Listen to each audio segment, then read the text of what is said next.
Feminist Club, Black Student Alliance, the people from Black Lives Matter, Jasmine over there. She's hiding right now. But okay, so we're gonna get started by letting you know a little bit about the event. So the event, obviously, you know, is Black Lives Matter, but we have the ladies who started it here, which is a blessing. So when they come up here, I definitely want you to show some love for each and every single one of them. They're taking the time out to help us at our little PCC, you know, Black Lives Matter event. So first up, we're going to have Patrice Cullors, who is an activist and one of the main organizers for Black Lives Matter. She's been working and living in Los Angeles for most of her life, if not all. It's not really the snake, sorry. And now she's the co-founder of the Black Lives Matter movement, and she has worked tirelessly at promoting law enforcement accountability across the nation ever since this outbreak has started. So I want to jump right in. I don't want to wait any longer. We've all been fed, so we should be comfortable. And I want to welcome to the stage Patrice Cullors. Black Lives Matter. And I'm actually going to start with a video, a 12-minute video, to sort of give folks the history of Black Lives Matter and where we're going, and then it also features one of our Black Lives Matter LA chapter members. Black Lives Matter has 23 chapters. Myself, Opal Tometi, and Alicia Garza are the co-founders of it.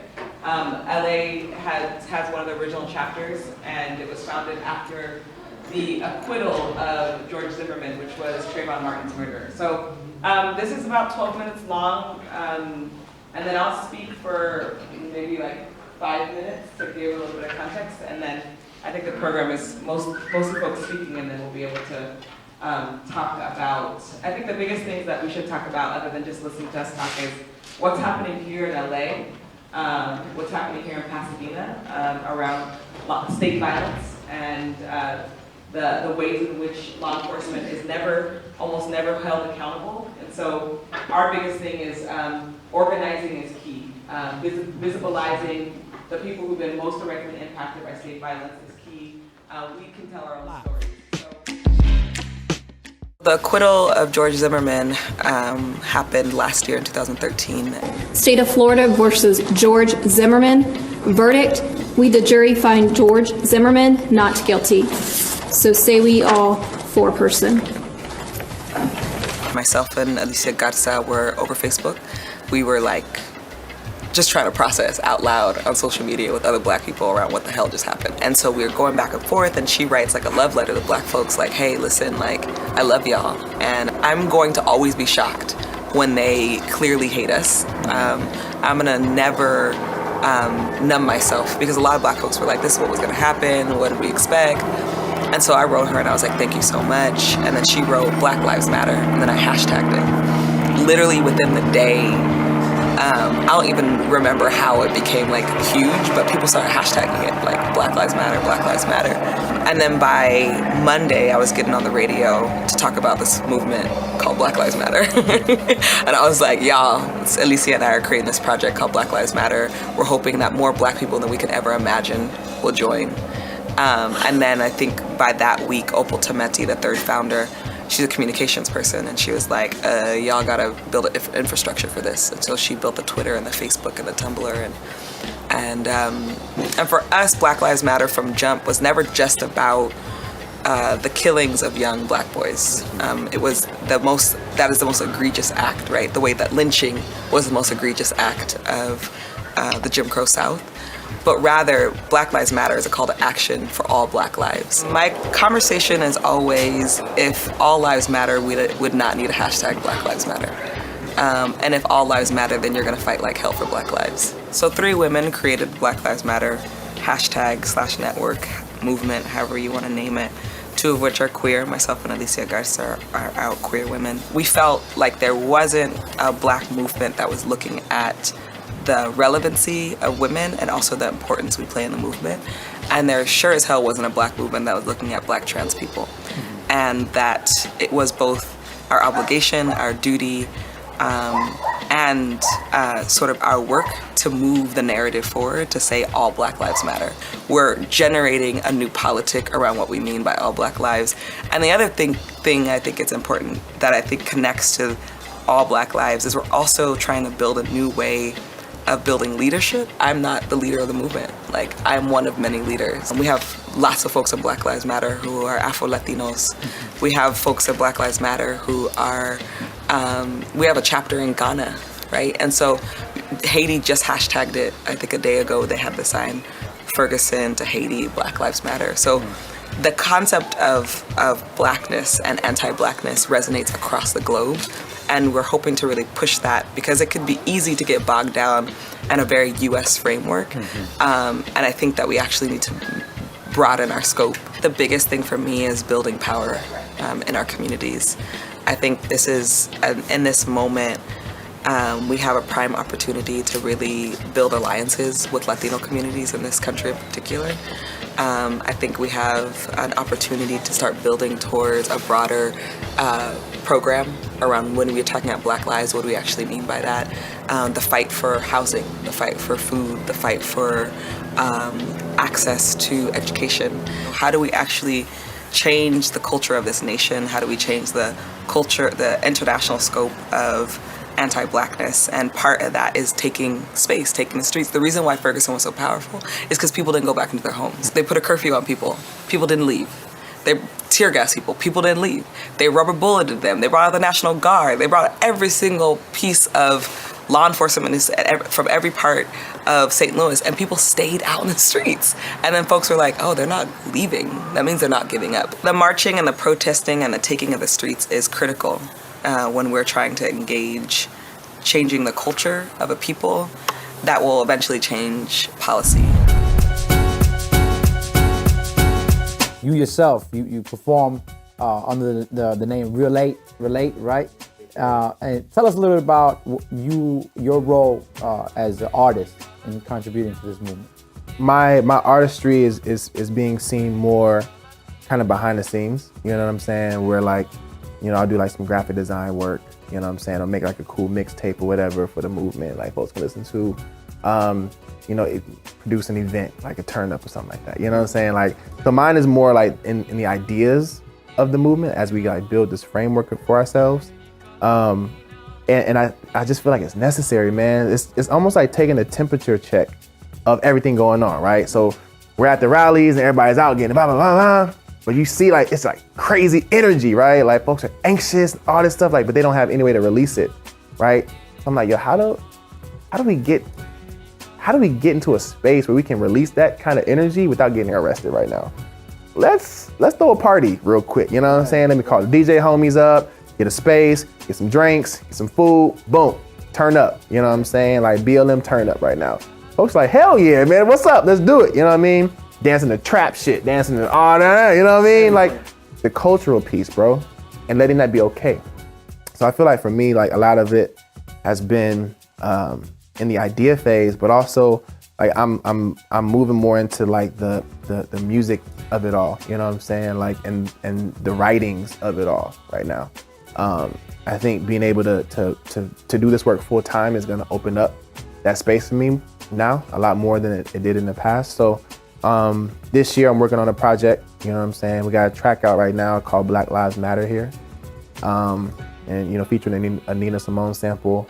I reached out to my brother Tef Poe to get on that, you know what I'm saying? So, and it's a turn up track, you know what I'm saying? My boy Dutch out of Florida produces crazy anthems, and like he just makes these like really banging like dance turn up tracks.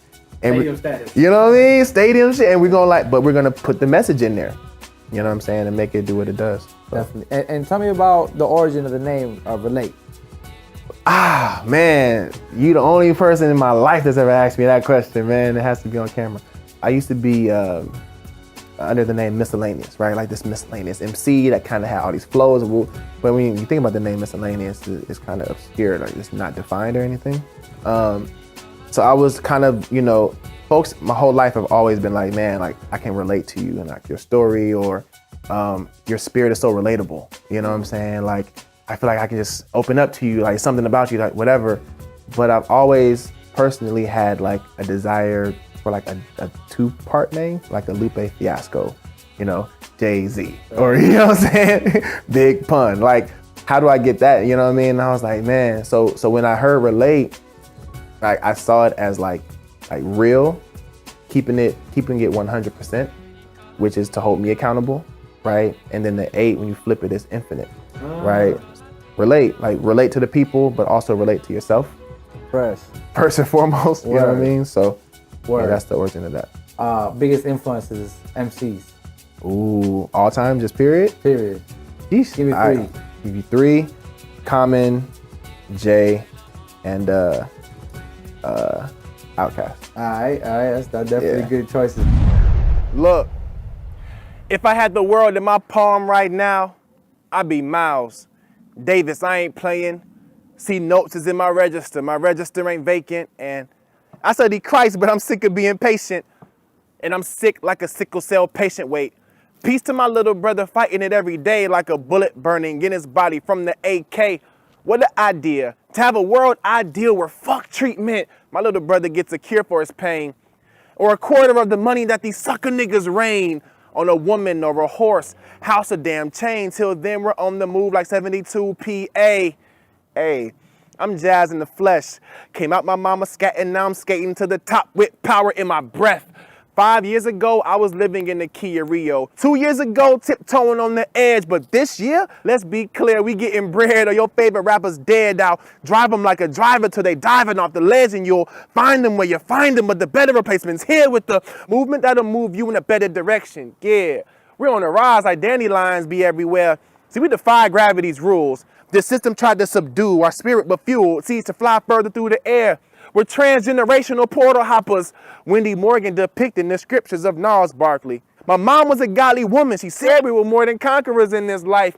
So I moved like a blues man that night. I play my horn, lovely the horn, and I take that flight to the next city where all the citizens live greedy despite the circumstance called life in this country, where slavery still alive in capsule, running your home and kill your baby that's 5 because they were looking for a brother same complexion as mine. They were chasing Buddy because he didn't pay for that ride on public transit. But if they catch him, then he's serving that time in a gang where it's chains on particular signs. I call that their free labor, modern day genocide. Blacks and Latinos living in the hoods of the barrios gotta damn near die to survive. But if I ruled the world, no more mama would cry, no more daddy would run, all our families would rise, and this prison industrial complex will be a foreign concept. European conquest would have died with their baby's first breath. The trees in the south will only bear familiar fruit there. The sea will be clean, slave blood wouldn't pollute there. No wonder why I cry in the truth here, cause there's so much pain produced here. I go to sleep and see for Hampton in my nightmares. It seems that any speaker that speaks on wickedness seen ends up new news on news. Bear witness to Martin Luther King with a sling. I'm throwing rocks at the giant. Civil defiance is key. Relate hardy. These mystery rappers mystery meat. It gets harder to see clearly y'all intentions for peace. But listen, if this was just my world, my mama's heart wouldn't have attacked. Nina would have been understood. All of the babies of the world would eat at a table like they should. My Auntie Jerry would have been good. Yeah, Auntie Jerry would have been good. Lupus wouldn't have took her life. All of my cousins would be all right. And all of my brothers will be free from those cages. Despite their actions, and jobs are created where minimum is livable wages. We about to free our people. Fuck a Benjamin Franklin. This is my declaration. That I want to make, because that took most of my time on purpose, because that's like a perfect video to tell the story, and I get bored hearing my voice. But I think the points I want to make here today in Pasadena is that there's a national epidemic, and that epidemic looks like law enforcement being able to, with impunity, kill Black people. And kill us every 28 hours. That's the statistic. Every 28 hours, a Black person is murdered by the state. Law enforcement, security guard, or vigilante. And if we don't take that statistic seriously, if we don't do something right now, we will continue to see the murders of young Black people. And my work is to do a few things. One, to get people to shut shit down and show up and hit the streets. And the other piece is to hold elected officials accountable. Elected officials like District Attorney Jackie Lacey, who's in charge of charging law enforcement. She's in charge of charging lots of people, quote, criminals, but more often than not, law enforcement is not put in that category. Our job as organizers is to hold the sheriffs accountable, is to hold chiefs of police accountable. And as we see time and time again, the epidemic looks like lack of accountability.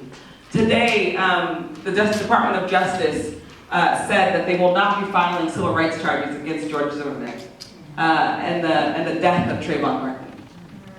They said they had insufficient evidence. The little boy is dead. That's insufficient evidence.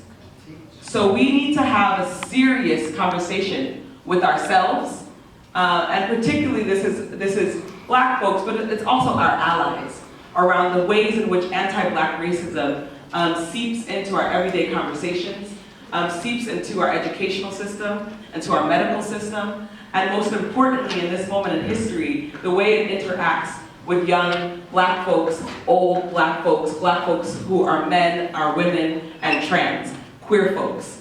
If we look at Black people who are dying, it is Black men at a disproportionate rate, but it's also Black women that are dying at the hands of law enforcement.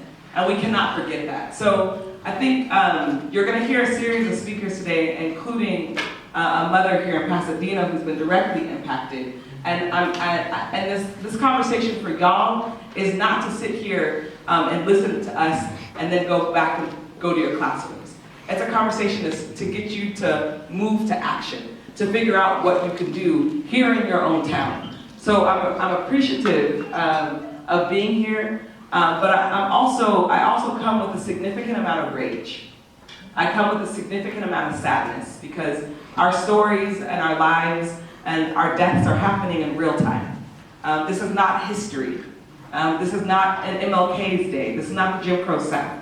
This is 2015 in Los Angeles County in the United States of America. And so I come with an edge. So some of y'all might feel that edge, and I hope you do, and I hope that edge sort of perks you up and makes you want to move to action. But I just need you to know, specifically on this day, I'm real bitter when I saw Huffington Post that they will not be charging George Zimmerman because of the insufficient evidence. Well, what the hell are you here for then? What is the DOJ here for if they can't even, in the most obvious of incidences, convict somebody? And I think that's our question. What are we fighting for, and how are we fighting for it? And it's a question for the movement right now, but it's a question for y'all as well. So who's coming up next? I can just introduce him. Great. Dr. Jennifer Noble, everybody. I want to bring up Dr. Jennifer Noble.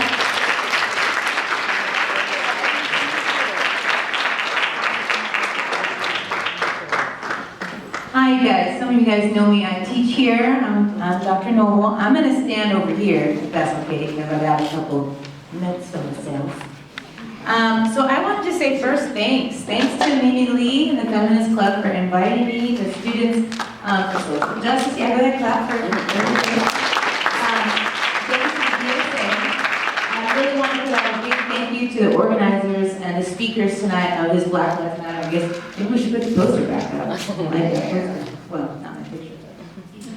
I really just am thankful to be a part of this afternoon, right? I am somewhat of an outsider to what they've been working on already, so I do feel it a privilege to be here. I wanted to, it's funny, today I was talking to one of my students in the Psych Club. If you're not a part of the Psych Club and you're interested, you should check us out.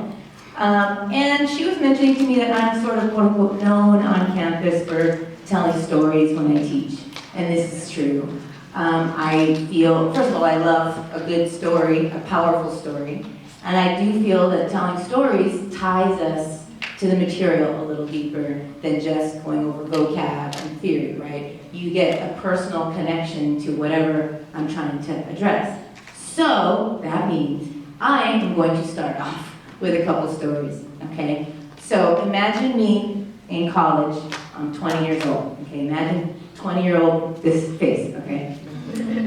I was out of state. I am going to school in Michigan, okay? So I am with a group of 6 African Americans in my car. It is a small Nissan. We had 4 people in the back because we're in college, and people didn't have rides, and we smushed, okay? So don't worry about no seatbelts, whatever. This is late at night, and like I said, it's in Indiana. I forgot the name of the city, but it's a very small city. And it was middle to lower income city. But we're leaving to go back to Michigan. This is the first time that I'm the one that's driving. So I'm in this dark streets, 11 p.m. at night. I don't really know exactly where we are. I just know we're trying to get back home. And this is before, Google Maps and Siri can tell me where to go, okay? So, all of us, just imagine college students, okay, no, I think you go here. Wait, which way did you come? We just come from a little event. So, in the midst of trying to figure out where we are in the dark, I ran a small intersection, four-way stop sign. And I guess police must have been right around waiting because I got pulled over very quickly. And so, of course, we're already like, oh my God, getting pulled over. And the police come to the window and they're like, hey, do you know there's a stop sign back there? And I'm like, no, I'm really sorry, officer. I mean, imagine just how you automatically feel when you get pulled over by police. It's that same nervousness and fear and everything. So in that moment, there was a clear switch because they said, did you know you ran this stop sign? I said, no, we're just lost. We're trying to get back to school. And they said, where are you going? And they start, flashing the light in the car. Who's all in this car? It's all African Americans in the car. And so I'm saying, oh, we're going back to such and such school. It's this, it's just whatever this way. We're just trying to figure out how to get back to this main highway. Because in the Midwest, once you get back to the main highway, you can pretty much get anywhere. So they were no longer concerned that I, went through a stoplight. They were concerned about where we were from, where we were going at 11 p.m. at night, right? Luckily for us, because I could keep mentioning college, we're in college, we're going back to college, right? They were sort of like, okay. So they said, we want to see IDs. Where's all your college IDs? Do police need college ID? No, they don't. They don't necessarily need it. They need my driver's license. That's what they need. But I had to pull out my ID. Everyone else is like, pull out my ID. We had an African-American male in the back seat, did not have his college ID with him because it's not necessary for the event that we had gone to for him to carry his ID. So he didn't have it, and they were like, where's your ID? We need to know who this guy is, blah, blah, blah. So we're telling the officer, I'm really sorry, he doesn't have his ID. And in that moment, the officer asked me, get out of the car. You need to come with us, right? So already, oh my God, what is happening? I have to go by myself and sit in the back seat of this car, okay? So I'm in the police car, and the policemen are like, all right. So, and mind you, they're sitting in their front seat, and I'm in the middle, kind of trying to talk to them by myself in the dark at 11 p.m. at night. And they're kind of half looking out the front and half looking back at me, and they're like, so one of the people in your car doesn't have their ID. So if you don't want a ticket, we're probably going to need, looking at each other, we're going to need $60. That'll take care of the fine. They were making up something. They tried to make it sound like, this is how we'll let everything go. So me, 20-year-old, scared, blankless student is like, okay, then, okay. So I go back to the car, do you guys have money? Like, they need $60. We couldn't. We're in college. I mean, come on. So I think we came up with under $40, and I went back to the car and I'm like, this is all we have. It's almost $40, and they were like, all right, yeah, we'll let you go. And in that moment, I had a moment of like, I thought you said you needed 60. Like, all of a sudden, this is okay? Do you actually need this money? Is this actually for a fine? This is how naive I was. I really thought I was taking care of something because I'm the driver. I'm responsible for these people. So I get back in the car, having lost all of these people's money, and we are free to go. Think about that. Clearly, this is however many years later. I can still feel the fear that went along with that, right? That whole moment, and that not just the fear, but the powerlessness of being in a car and having my thoughts are racing, but all that's repeating in my mind is, what can I do? What are my options? What can I do? How can I fix this? I cannot. And being amazed at this idea of, this seems unfair, thinking that. Now, my second story, again, college version of me, 1 year later. I'm now in a car with two males, and we are driving somewhere in Florida. We were heading down somewhere there, okay? We're on a big highway, freeway. We're going over the speed limit, okay? As many people do, they take the chance of speeding, hoping they won't get pulled over, right? This is what we were doing in this car. Now, just so you guys know, there were 2 black males and me in the backseat. 2 black males, one was Haitian Canadian, the other one was Jamaican Canadian, right? Driving down the street, we get pulled over, and as soon as we, pull over to the side, of course, just like you guys do, okay, what am I gonna say? Because I know I was speeding, right? Police officer comes through the window, and the driver, who was younger, again, Canadian, he had just come to our school, so he hadn't been in the U.S. for that long, and we're in the South, we're in the northern part of Florida, which is basically the South. The officer comes and he looks very much like you would see on, I don't know, stereotypical version, with the big, what do they call those glasses? Aviator, thank you. And so he comes in and he stands by the window and he's, rolled down the window. And so remember, this driver is very scared. And I know him and I could see him stiffen. He was extremely scared. So this officer says, do you know how fast you were going? And this guy over here, who is a little bit more, comfortable with speeding, clearly, he was like, just tell me you're going with the flow of traffic, right? He says that really low. So this guy says, I was just going with the flow of traffic. And it was very quiet because he's scared out of his mind.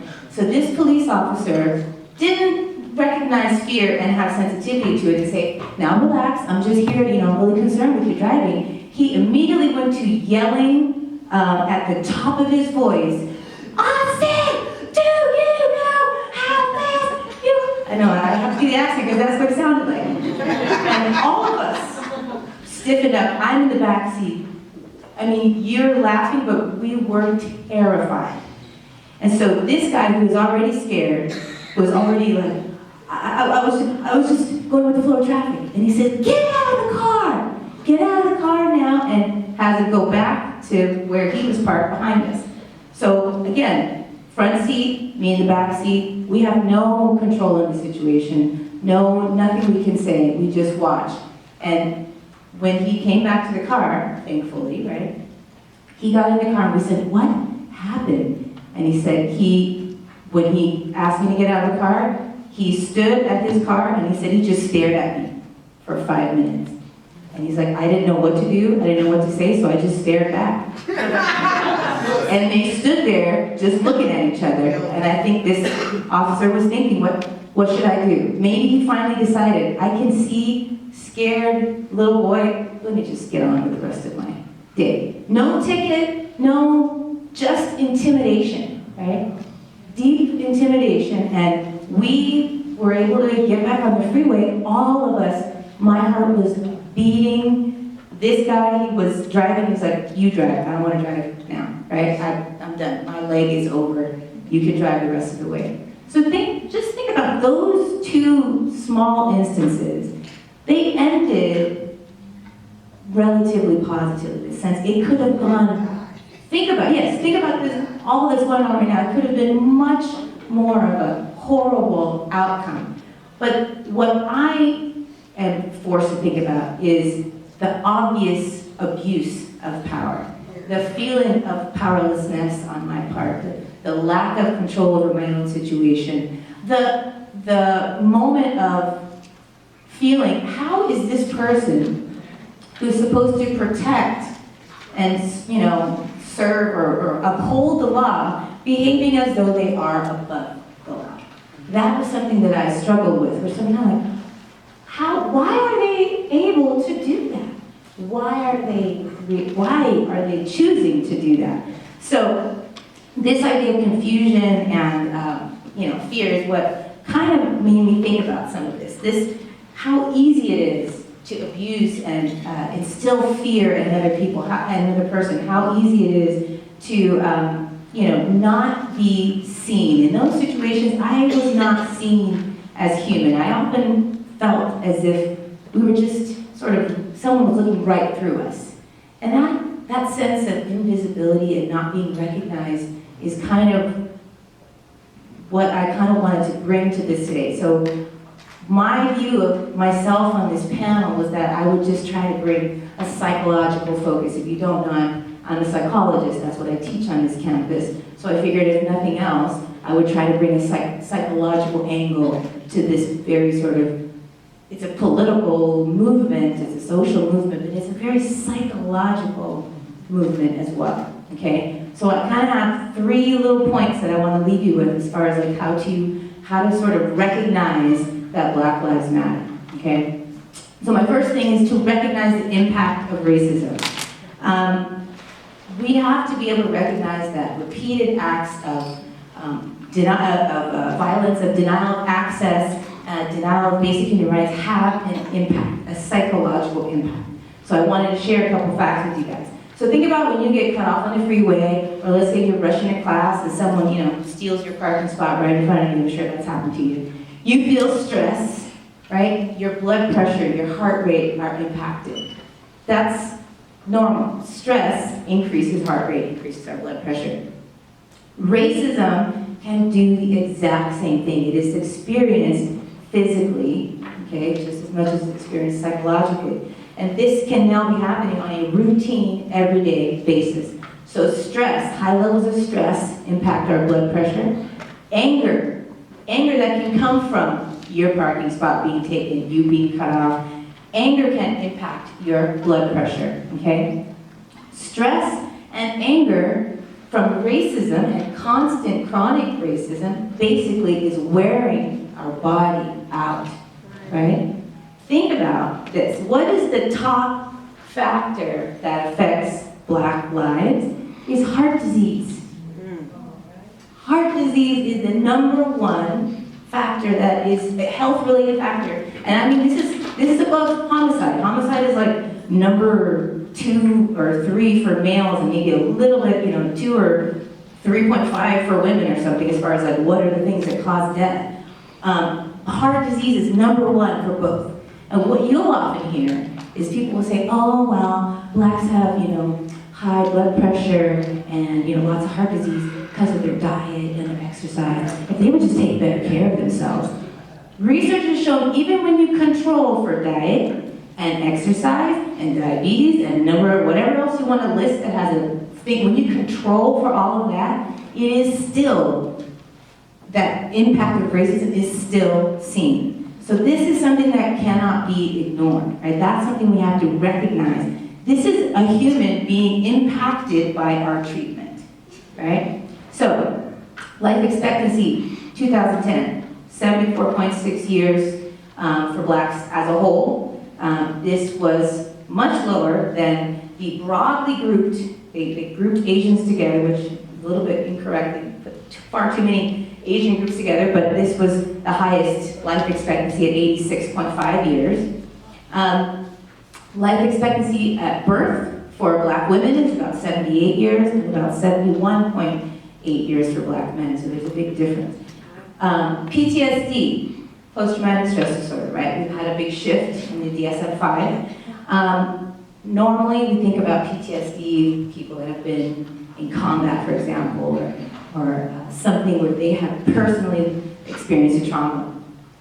Now we have an extra piece for diagnosing PTSD. You can come, it can just be from directly experiencing a traumatic event, but now it can also be included witnessing a traumatic event, but also being recounted a story from someone who witnessed a traumatic event.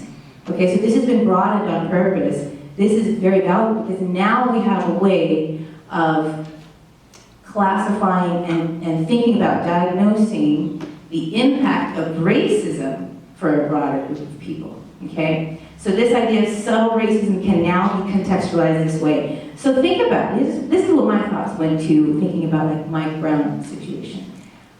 I had more than a few days where my thoughts were kind of consumed with his friend. I had to remind myself of his name, which was Dorian Johnson. This was his friend who saw Mike Brown be shot right in front of him, right? Think about the traumatic effect of not only watching that happen, but then testifying and trying to tell your story, and then seeing your image on TV being criticized and devalued and kind of like, what kind of witness, he's wrong, he doesn't even know what he saw. And then think about neighbors who knew both of these people. Neighbors that are just looking out their street and seeing a dead body in the street. All of that has an impact. And that is not being addressed. That is another way that we say, it doesn't really matter.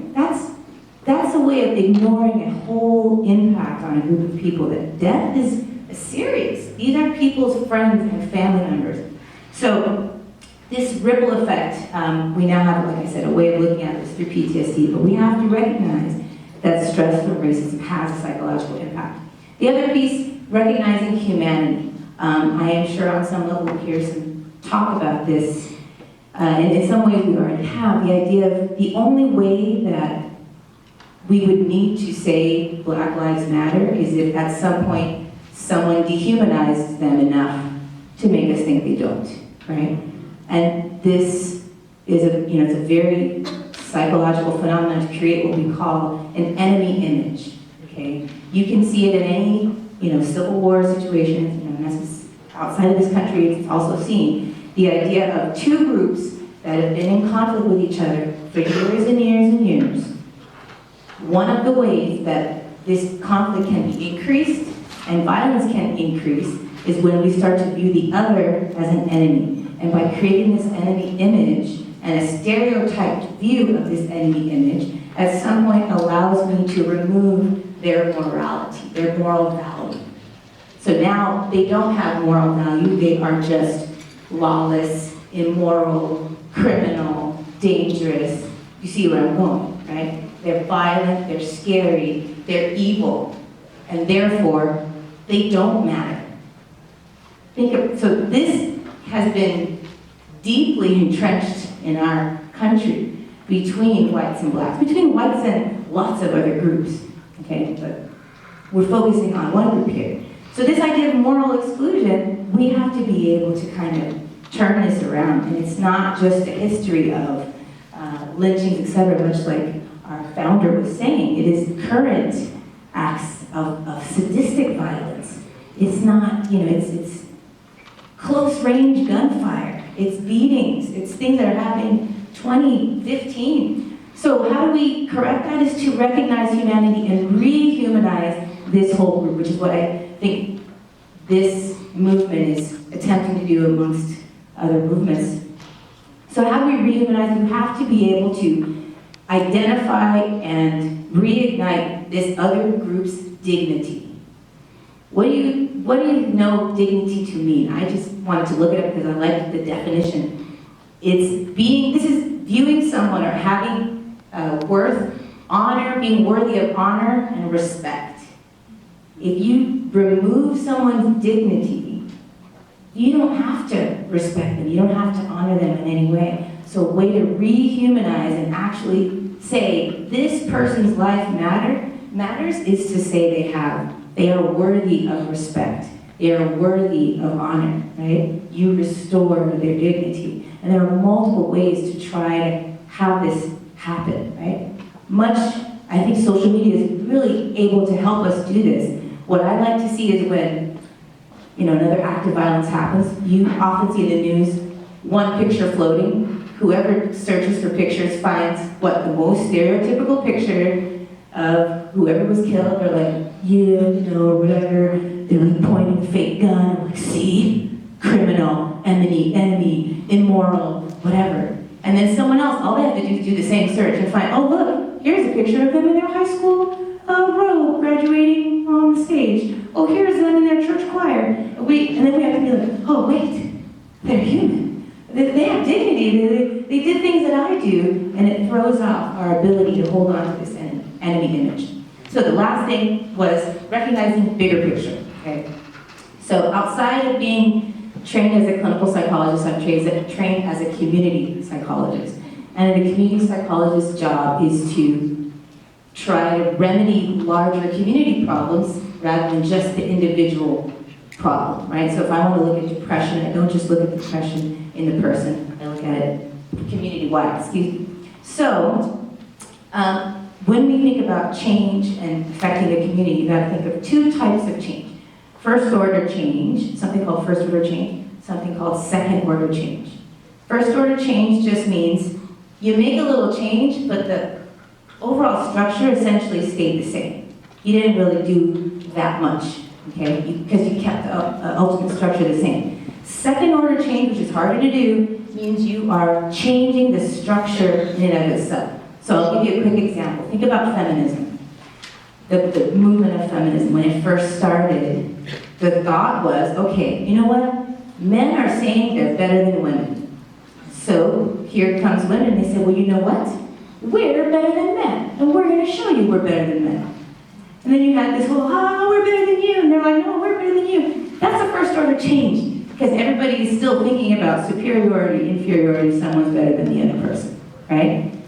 A second order change would be to think equality. Oh, we are actually both equal, and now men and women can work together towards being viewed as equal. Does that make sense? That is second order. That's harder to do. Second order change is harder to do because we've been so ingrained to think better, less than, superior, for inferior. In the world of psychology right now, if you were to go to the hospital for something, maybe you go to the hospital and you get cancer diagnosis, let's say. Doctor comes in and says, oh, I'm so sorry, you have cancer. See you later, right? I'll come back for your tests, and you're like, I'm a little emotionally impacted here. Can I get some help for that? And they're like, oh yeah, mental health. You know what? We'll set up some group somewhere where you can talk to other people who have cancer. Get the support group, see how that feels like, right? Talk about your feelings over there. That is separate. Mind over here, mental health over here, body, medicine, hospital over here. Now we have, that's first order change was to, we'll add a support group, okay? Second order change is now we have integrated into the hospital system psychologists who now make their rounds with the physician. So now when your physician comes in and says, I'm really sorry, you have cancer, peace out, because I don't know what else to say, then you have the psychologist like, I'm still here, don't worry, let's talk about this, right? And now I'm right here to handle body and mind at the same time. That's second order change. That's a very recent change. Not all of the hospitals have adopted that yet. But think about how beautiful that will be when that takes off even more, right? So this is the idea. I want you guys to think about, I agree, I don't think anybody should be here just to listen and be like, wow, that was great. All of you are taking your classes, you have your goals, your majors that you're interested in. Whatever you are going towards, you should be starting to use your creativity and think larger. How can I change the structure? That's a second order change.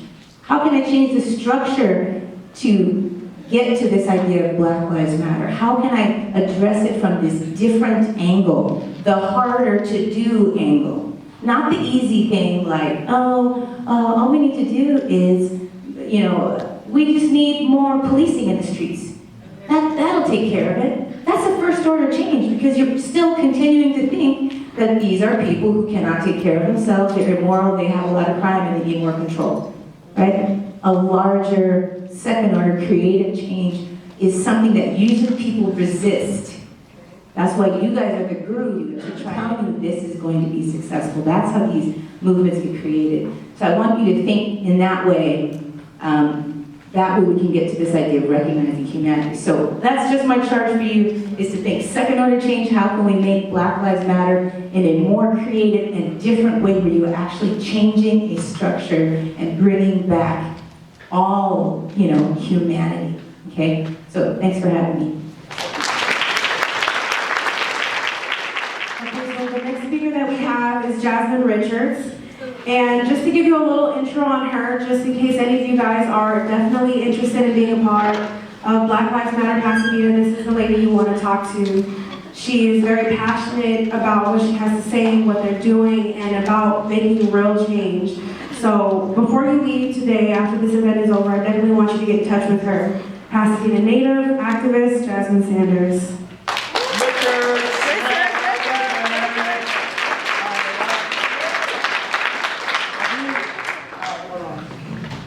I had just jotted a few things down, but I'm just gonna keep coming back to this just to like reflect, make sure I'm keeping. And I don't like the podium because everybody keeps telling me I'm gonna be a preacher, so I'm just doing it. I'm Jasmine. I want to just reflect on one thing that Patrice said. What are we fighting for? And it's crazy when she said that, man. What are we fighting for? I'm fighting for the mamas. That's You feel me? I'm fighting for my mama right there. I'm fighting for Kendrick's mama right there. I'm fighting for all the mothers who have to lose their children and bury them. That's something that is not in the book of life. Every time I see my mom and I look at her face and we have to talk about children and how old is her son, and I see that pain, that anguish, that look that she's looking like right now. That pain, that agony of my son would have been. Right. My son would be 36. My son would be probably doing this. And that hurts me. And so what I want people to realize is that when we take someone's life or when we choose to go that other route, I don't think it's any of you kids in here, I hope not. But you affect the mamas, sisters, brothers, cousins. And I'm a regular person just like you guys. I'm from Pasadena. I grew up around here. I was a latchkey kid. If y'all know what that means that my mom had to work 36 hours a day, basically, to try to feed us. And I was at home by myself. So when you're at home by yourself with all this idle time, you start hanging around the wrong people. Because those are the people that care. Those are the people that reach their hands out and say, hey, man, I love you. You know what I mean? And so those are the people I ran with. And I didn't care. They showed me some attention. Ferguson happened, right? I'm gonna jump all the way to Ferguson, okay? I'm drunk. All right? Ferguson happened. It's a big jump, y'all. That's how my life is. It's a big jump. It happened so quick, I don't even know. But when Ferguson happened, one of my ex-coworkers, former coworker, she reached out to me and said, hey, you want to go to Ferguson? Now, at this specific time, I had just seen a little girl on TV, and her whole community was getting, they were pouring milk on her face because the cops had just tear gassed her. Okay? So this is what I just seen. And when she asked me, do I want to go to Ferguson? I said, hell yeah, I want to go. So she reached out to Patrice Colors, right? It's a lady to change her life, okay? She said, I guess they had talked or whatever, and Patrice gave me a time and date. It was something like off a movie, just a time and date, right? And I'm like, okay, meet here this time. I said, forget it, I'm going. So I showed up to St. Elmo's. St. Elmo's is this beautiful place of resistance, this black couple who I really don't, I kind of know the story, but if I give you my story, they're going to do it any justice. Just know that you got to visit St. Elmo's because it's the ish, okay? I got there and I was welcomed with all arms, open arms. Just young black people. It was me, my mom, and my girlfriend, my partner. We went. And when we got there, I just seen all these people. I was kind of scared because it kind of seemed like a little bit hippies, right?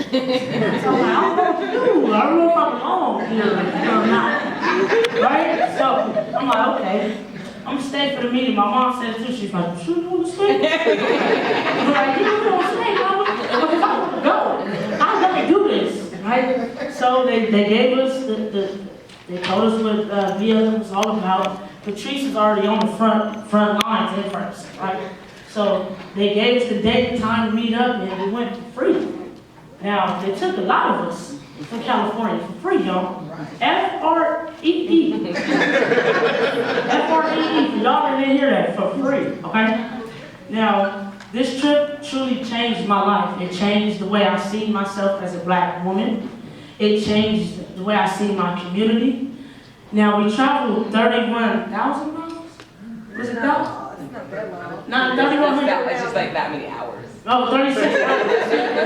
36 hours. It felt like 3 days. I tried traveling 36 hours with all black people with 15 vans. Them vans are so packed. They're like, holy.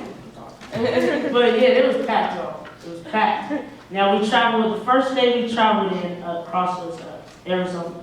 They looked at us like artifacts. Okay? Y'all laugh?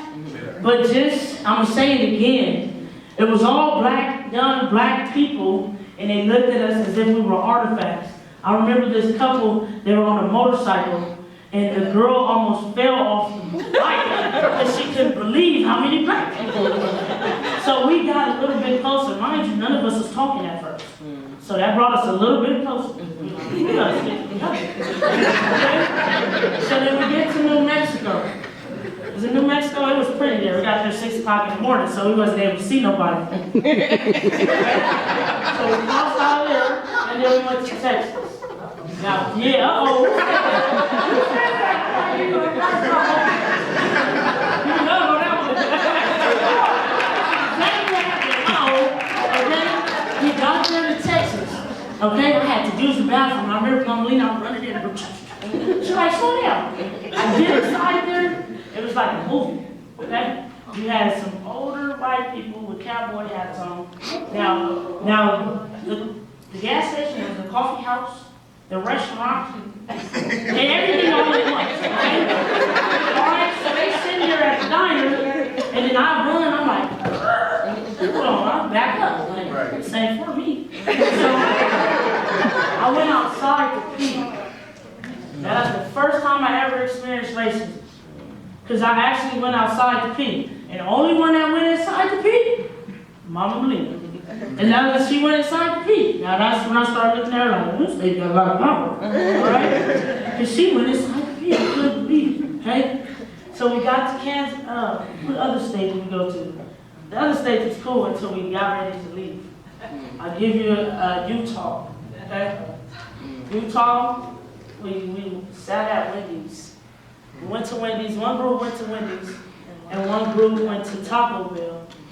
And when we went to, I was with the group that went to Wendy's, and Mama Melina had bought us all food. So it was the first time we got to sit down to eat because we just been on the run. And this guy walks in with his son. And then he says to his son, how did you count all of them? So I said, all of them. What do you, now everybody's telling me to be quiet. Asia, Nick, and them, they're like, be quiet, Jasmine. I said, man, what do you mean all of them? We're not cattle, we're not sheep, we're people. Why are you saying that to your son? And then I looked at his son, I said, do I look scary to you? Do I look intimidating? He says, no. And I said, don't listen to that nigga right there. And that was the end of our trip. We had to pack it up real quick. It was time to go. I felt really bad because I shouldn't have said that. You know what I mean? Because I really just wanted everybody to sit down and eat. And mind you, we're in the middle of Utah, y'all. Mormonville. So it was like, I went outside and I found myself crying. And that's when everybody circled around me. And I've never been able to cry so much in my life until I got with these people here. You know what I mean? They taught me it's okay to cry. Especially being black. In our black community, we can't cry. You're weak if you cry. You're a coward if you cry. You're everything but strong. And that's the hurtful thing. But that's what empowered me on this trip because they showed me you could cry. And they made a circle around me and I punched the wall a few times. And then I cried. And they held hands and they cried with me. And at Ferguson, she did the same thing for me. And it was a group of women. And they did a circle. It was Patrice in that circle, Mama Lena, and a few more women. And they held hands and they made a circle around me and they said, cry. And I cried harder. And they said, keep crying. And I'm like, really? Just keep crying? And then, you know when you get a whooping? And your mom whoop you and get that cry. I heaved that day. And I was heaving. Because I was heaving for my mama. I was heaving for my brothers. I was heaving for my best friend I just lost. I was heaving for my life. And after I finished heaving, I went to the back with Mama Melina. She said, come to the back. And I walked to the back with her, and she said, take off your shoes, right? And I was scared. I was like, what are we doing? But that was the best experience of my life. We meditated. I don't know if y'all familiar with meditation, but meditation is key. If you want to survive in this world, especially being black, we need to get centered and get down to one thought. Okay? Because as she's speaking about PTSD, us as black people, we all suffer, and Latinos too. All people of color, I think we all suffer from PTSD. All of us, every last one of us. And so she brought me to that back room, and we sat there and we breathed in and breathed out. And I'm a person that has a lot of thoughts. A lot of thoughts running through my brain. I can never get to one thought, never get to clarity. And she helped me get to clarity. She helped me get to one single thought. And that's why I value her so much. I value this movement because it's making me see and realize things that I'm capable of that I never knew I was capable of. Right. It's making me realize I can stand on my own 2 feet without my hood, without my gang, without the next people next to me, my mother, my sister, whoever. That's my phone, and I'm sorry.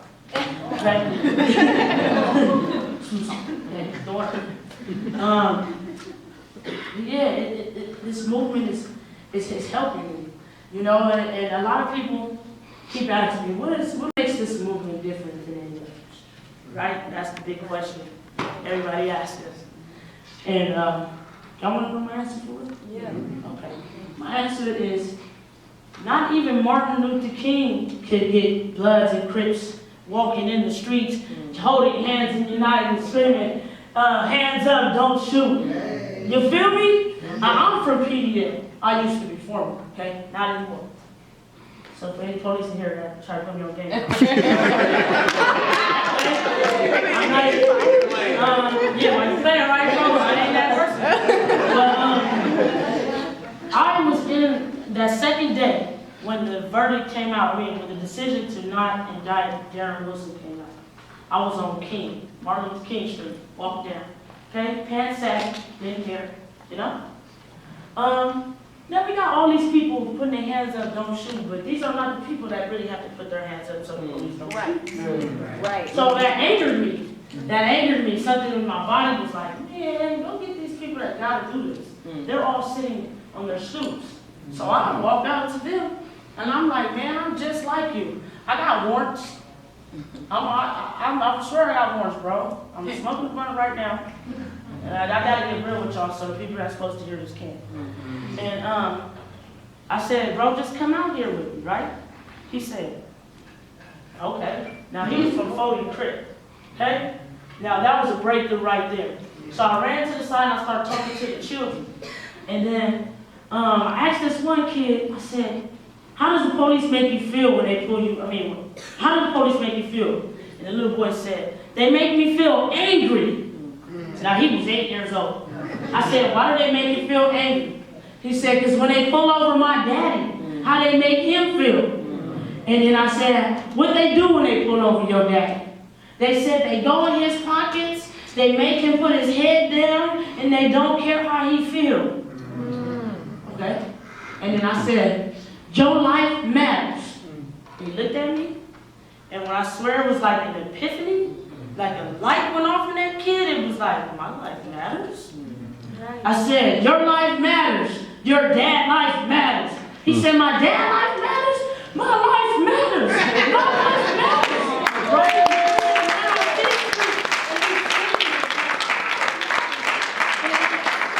I told his dad, I said, look, your son is here saying this. Can you take the mic, the bullhorn now? And he said, man, I'm gonna roll. I said, man, I got warrants, fool. He said, all right, give me that bullhorn. So you see, that's why this movement is different. Because we're empowering ourselves. We're loving ourselves. We're giving back to our own communities in ways that we didn't even know we could. And so that's why it's different. You know what I mean? And that's why I'm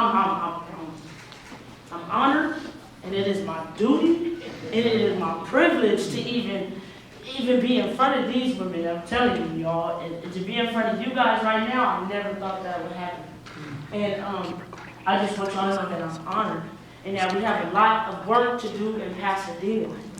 In Pasadena especially, you know what I mean? Because I grew up here all my life, and I've seen the police harass, shoot down my friends, not associates, my friends. My friends, and it's never gone and being publicized or anything. Why? Because they're gang members. You know what I mean? But that's why Black Lives Matter is so important and vital, because even those lives matter. All of our lives matter. You feel what I'm saying? And that's what they don't know. Is that the people, that's why what Patrice said, it's not just one leader, all of us are leaders, because it's the people that they count out that is leading this movement. Like Oprah said, there aren't any more leaders, no more what? It's not the leaders that you choose, it's the leaders that got tattoos on their face. It's the leaders that pants are hanging down here. Those are the leaders. So if you choose to overlook them, hey, be my guest. But those are the people that's moving this. And so everybody needs to see that all lives matter. Everybody lives matter. You feel me? And in Pasadena, I did the Rose Parade. I'm gonna just say this, I'm gonna leave y'all alone. Okay? I did the Black History Parade, okay, this weekend. All right? And never in my life have I seen so many Freemasons, Eastern Stars, and police. Okay? Now, I sat there and I read out the important facts that happened to Kendrick McDade, okay? Because he was slain by the Pasadena Police Department. If you guys don't know what happened to Kendrick, he was 19 years old. A dude lied on him, okay? They lied. This kid played football. He was a good kid. The police hunted him down. No sirens on. No stop. No nothing. No, just gunned him down. You feel what I'm saying? So I'm reading out key facts on how these officers only have till March 22nd. 24th, or the statute of limitations is up. Now, as I'm reading these facts, Pasadena Police Department turns their music up. So I'm ignored, so people can't hear me. Not only do they do that, but you have black people yelling at me that work with the police department. They said I am not black because black people don't act the way I am acting.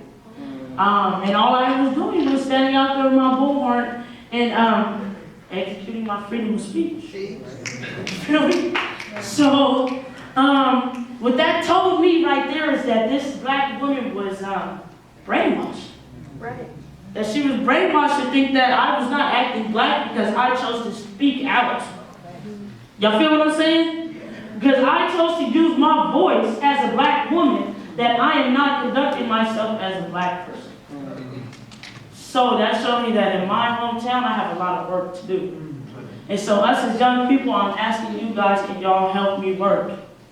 Can you guys out here that's out in this, I see y'all care because y'all came, but can y'all help me work? Can we turn this into some action? Because BLM, we all about action. We shut shit down, that's what she said. We do that, that's our job, that's what we do. So, yeah, we got to bail fun. Go to jail, you're going to get out of jail. Listen to it, you're going to get out of jail. But we want them to see that this is not going to stop. This is not, the kids in Ferguson it's still going down. Just because CNN chose to stop paying attention and the rest of the world chose to stop paying attention, no, it's going down, basically. So that means we still got to turn it up here for Kendrick McDade. And that's all I'm saying. Her comic story and her passion, but I want to bring up Miss Slaughter right now, and I definitely want you to take a moment to think about the fact that she lost her son, Kendrick McDade, and the fact that she can stand up here right now and converse with us and let us know where she's coming from, how she feels, and where she falls on this matter. And for her to be up here and just show us her strength is just more than I can even put into words as a mother who lost her child. So I want you to give a great, loud round of applause. Stand up for her, Miss Slaughter.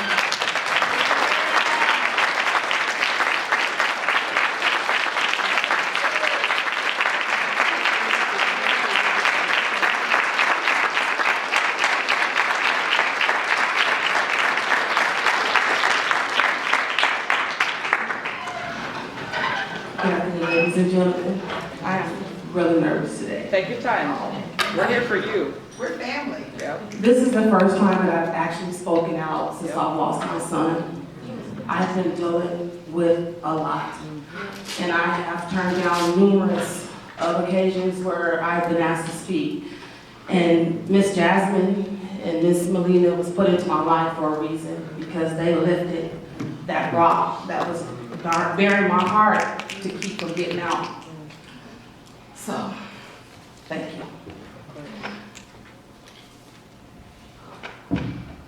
I cannot speak from the heart, so I spent a couple of days writing a few things, and I just want to go from this, and I'm nervous. I'm really nervous right now. Okay, good afternoon, ladies and gentlemen. My name is Anya Slaughter, and I am the mother of Kendrick McDade. First of all, I would like to thank Miss Mimi, what's your name, Derek? Victor, and everybody else in the community, in the committee that put this together and asked me to come out to express some of my feelings, experiences, and concerns that I have dwelled here in Pasadena over the past 3 decades, which is a long time. It's probably longer than some of you in this audience has been alive. Today I'm here because of the significant change and trust and the loyalty that has dwelled here in the community of Pasadena concerning the police department. I can remember these concerns arising when I was a child in the late 80s. As time progressed, the concerns deepened.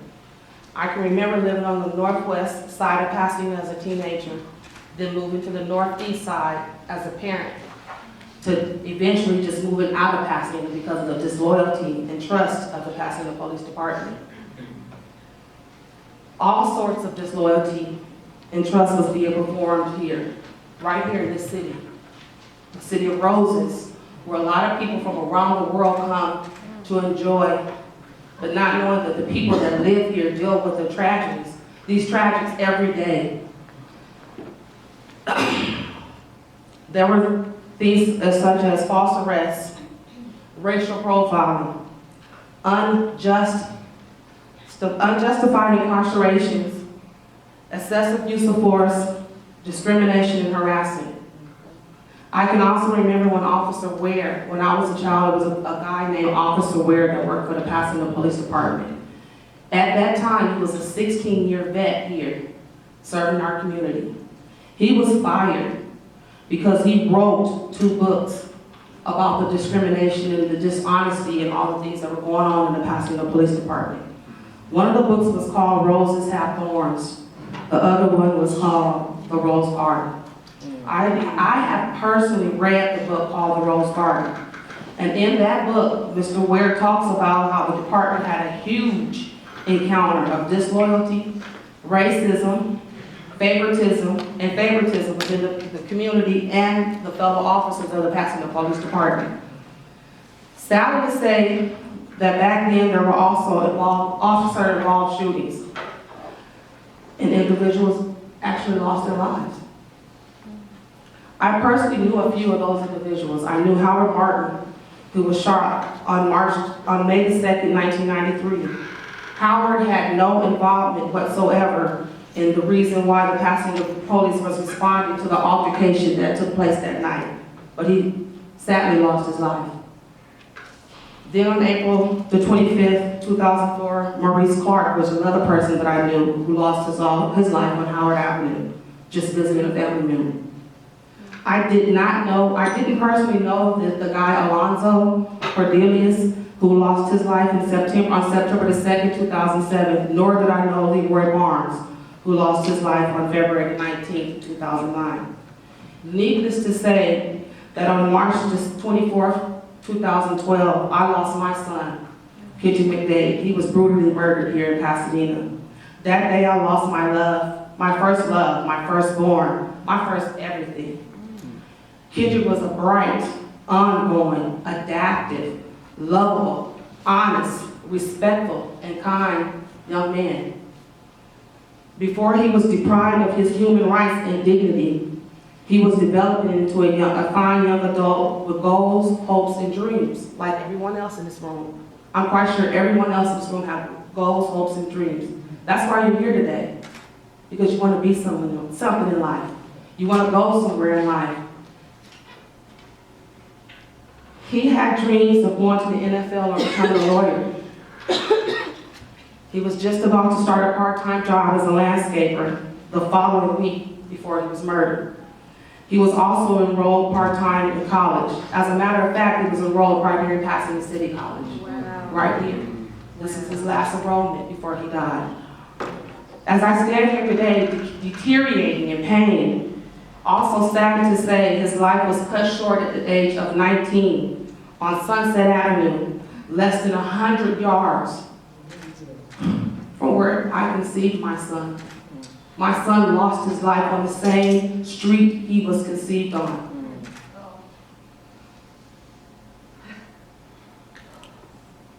By the senseless acts of 3 individuals, Mr. Oscar Carrillo and Pasadena police officers Matthew Griffin and Jeffrey Newland.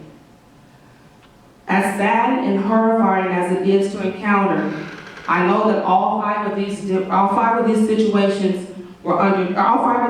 were under different situations and circumstances. However, they are all relying on the same situation, which was losing their lives to the hands of a Pasadena police officer that was hired to protect and serve our community. Protect and serve. Coincidentally, all 5 of these fatal encounters were deemed justified on the officer's behalf. Neither one of those officers were either disciplined, fired, or even prosecuted. Right. In my eyes, they just received a slap on the hand, a slap on the back, and a pat on the hand. Yep. With a little luxury with it. As in,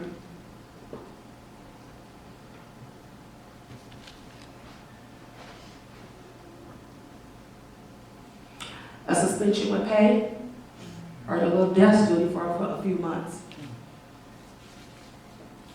Then after their vacation, that's what I call a vacation. Right. They just gradually returned to work like nothing ever happened. While myself, other mothers, fathers, brothers, sisters, uncles, aunts, and friends of the loved ones that they have taken are stuck, drowning in sorrow, pain, and sympathy. That's all we're doing. And she's right. I don't even know how I got to stand here today. Because I wanted to turn around so many times, but I knew that so many people were dependent on me to be here. Seeing these officers get such a huge praise for their horrible and terrible actions are just incredibly troubling. It's troubling. It's unfair. They are gunning down and murdering our loved ones. That's what they're doing. At times I catch myself just dozing off, wondering if any of them have any idea how many countless lives they have destroyed by their actions. Do they at least have any humanity to feel sorry for the people of the people's lives that they have destroyed? Or do they have any type of sympathy or for what the family is going through? Some people don't even have money to bury their kids. Yeah. I was blessed that I did have money to bury my son, and he was a good child in the community that I moved to. Azusa did a lot. They did a lot for my son. They did a lot for me. So I was blessed because I'm a child of God, and I believe that there will be a turnaround from this. Hands came out to me, and I greeted them. So, because of these horrific and horrifying incidents, I feel that I have labeled as miscarriages of justice. Wow. That's what they are. It's a miscarriage of justice. Right. I am going to take baby steps. So, I am going to take baby steps to keep Kendrick and those other deaths from the other civilians' names from being in vain. They just can't be forgotten.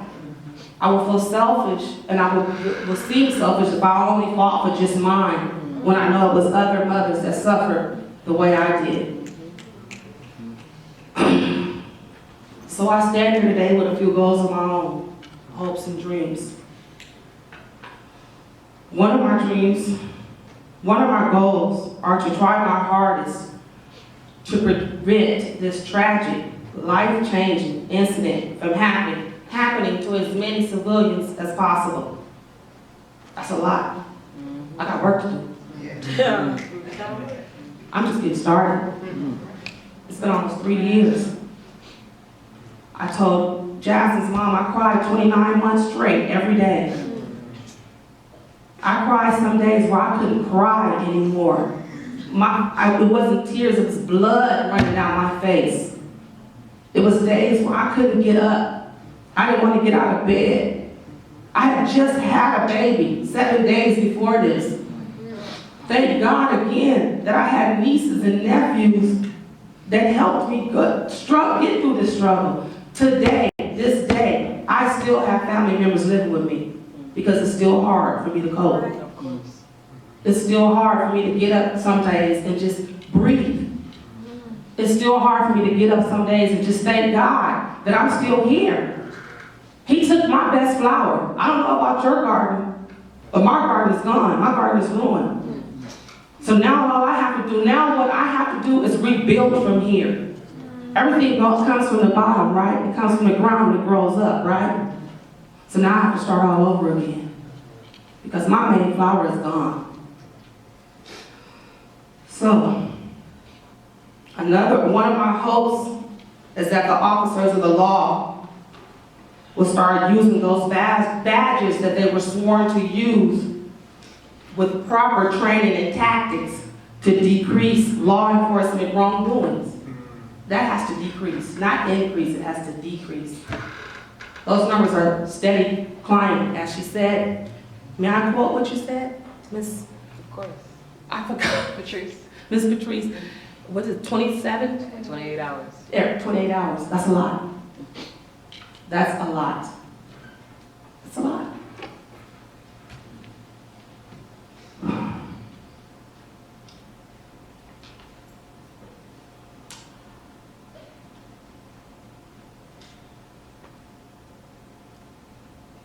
One of my dreams are to try and work towards strategies on rebuilding comfort, trust, and loyalty here in the community. Not just right here in Pasadena, but in LA and in the entire United States, because this is happening everywhere, everywhere. It's not just happening here in Pasadena, but as Jasmine said, we have to start in our own community. We have to start raising awareness in our own community, and then those steps will take us towards the prosperous future of resentment or whatever else that we're going towards. I'm nervous, you guys. I'm sweating. You're doing great. It's all right. Don't.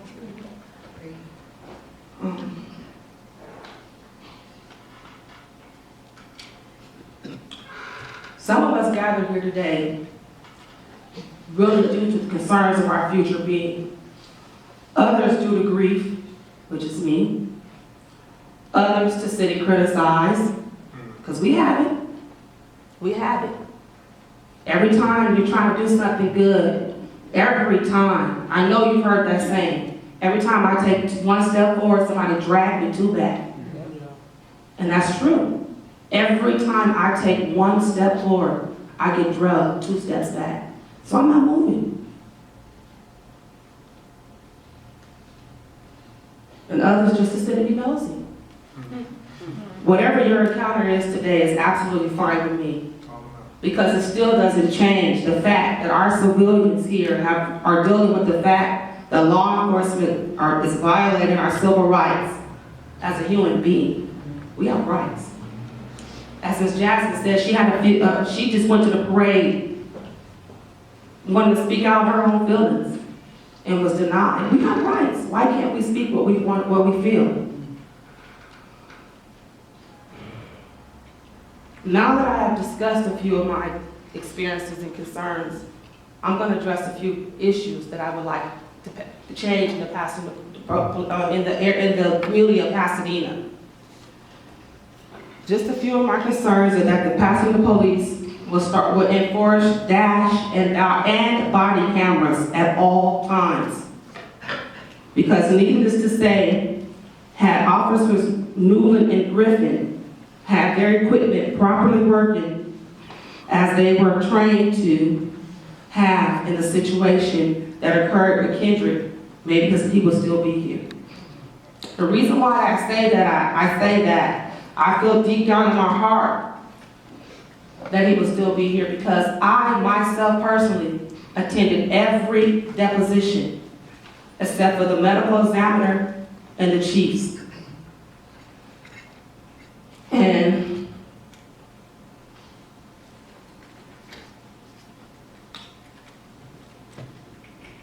if my son was here today, maybe he would be able to tell his own side, his own version of what really happened that night. As today I stand here, and I can only be reminded and remembered of a recording that I heard in one of the depositions of my son's voice asking the emergency response team for water and asking why did the Pasadena police shoot him. He had no reason. He had no reason to die. And not only did he have no reason to die, he didn't even know why he died. He didn't even know why he died. Dang. Me as a mother standing there listening to my son's voice on a recording, asking why did they shoot him, it drove me insane. I went running down that hallway screaming and hollering like I was there. It was hysterical just to hear it months later. It has to be a change in the city. Something has to happen. This cannot keep happening over and over again. They're thinking that this is a game, and it's not. This is not what they were sworn in to do.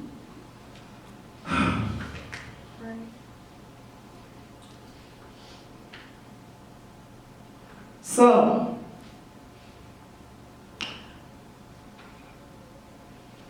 I have personally made a few attempts myself, and I have succeeded with those attempts.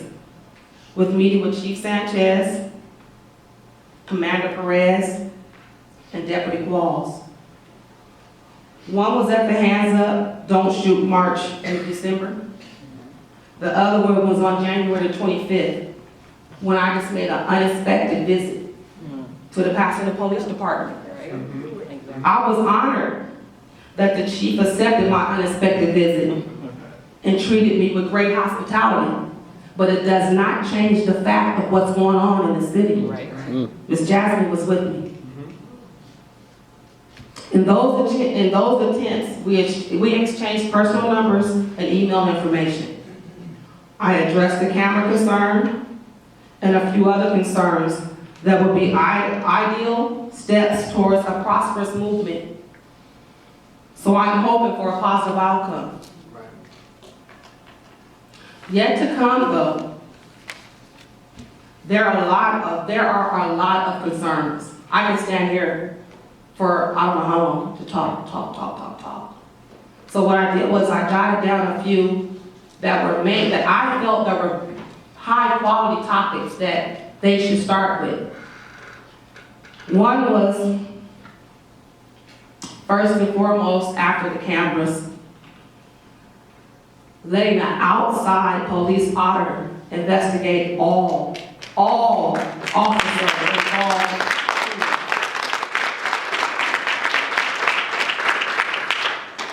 Whether the civilian lost their life or not, it doesn't matter. Right. Yes. Then using those recommendations from the findings towards future situations that happen to arise. Studying and revising the current training and undergoing better training. Enhance and enforce higher punishment and discipline to officers that are involved in shootings.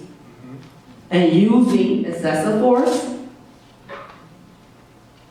all of those categories. Racial profiling, all of that, not just officer-involved shootings.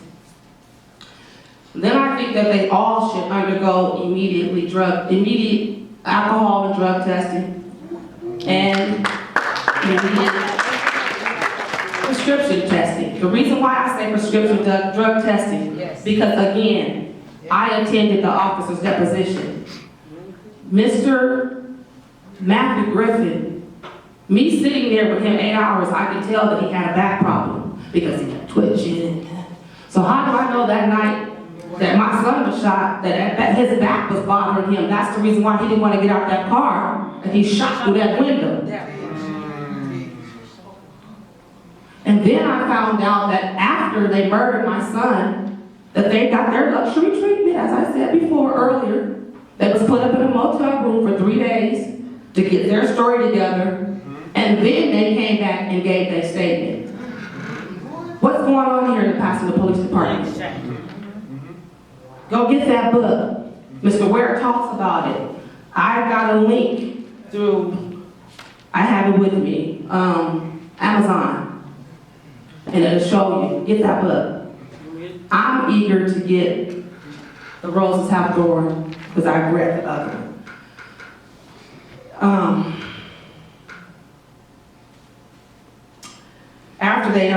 Okay, let's see, the drug testing. And then also, immediately make all information as possible available, first and foremost, to the family.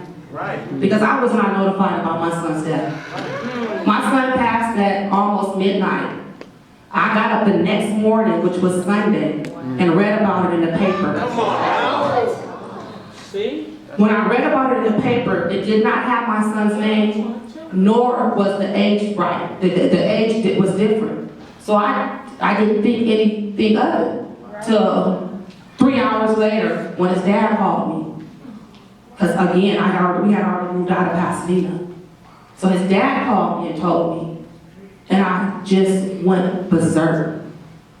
My neighbor from down the street heard me hollering. I was hollering that loud. I was so hysterical, I couldn't even take that 15-minute drive from Azusa to Pasadena. My neighbor had to bring me because I just lost it.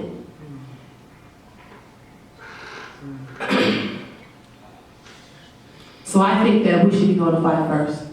I really do. Then the community, in a timely manner, meaning Pasadena, LA, wherever this is happening at, don't take their time getting this information out to the parents.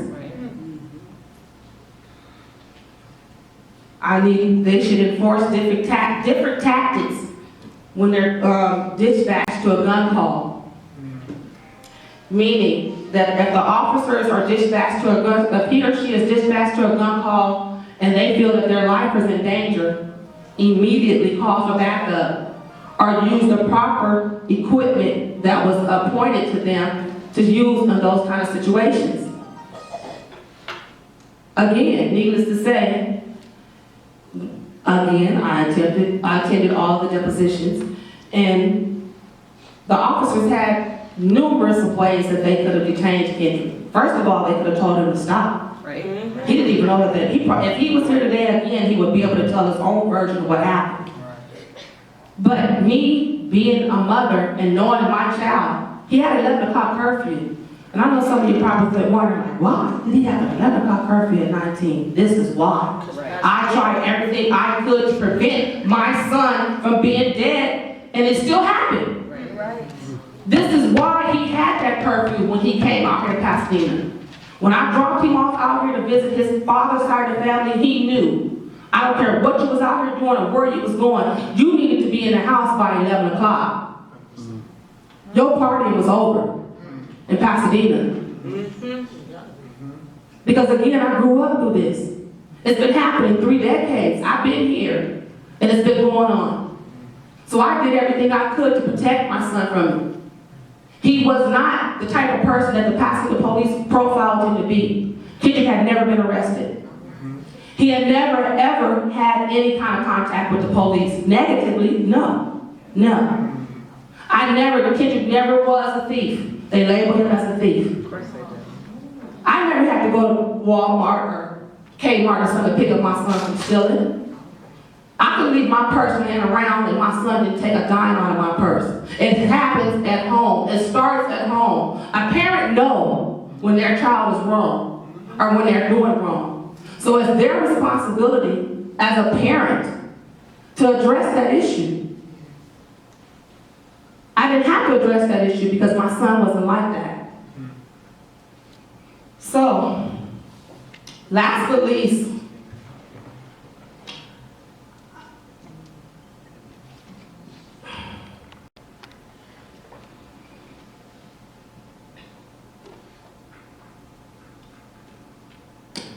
I think they should pursue with the lights. That way, when they get a call and they automatically turn on those lights, there's no he say, she say, he did this, I did that, I did this. We went this way, he went that way. It's all on camera. Perfect example, the young lady that got hurt, beat up on the freeway not too long ago. With the highway patrol. Anybody familiar with that story?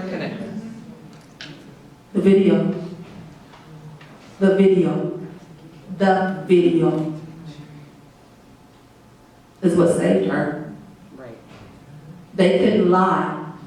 They couldn't do the things that they did to Kendrick, that they did to her, because it was all right there on tape. That video. So, if they do this, if they pursue with their lights on at all times, then we won't have this issue. We won't have mothers like me standing up trying to take baby steps and to prevent this from happening over and over and over again. This is the practice that they're doing, and they're loving it. Before I moved when I just moved, where I live at now, I see the Pasadena police come out there all the time trading. So that was another concern when I went to the Pasadena Police Department on the 29th. I asked the chief. I looked him right in his eye. Jasmine was with me. And I said, can you tell me, are you guys still studying the same tactics that you were studying before my son was killed? Or did you change him? And she's my witness. He could not fully answer the question because he knew that they were still doing the same thing. So, as she said, we have to start somewhere. And be tagging along with them may be the journey of that venture. So, I just want to thank you guys so much for taking the time out your day to let me and these other ladies speak to you. And I just want you to know that God is with us. He didn't bring us this far to leave us. Keep your faith and keep your trust, and it'll be a positive outcome. Thank you.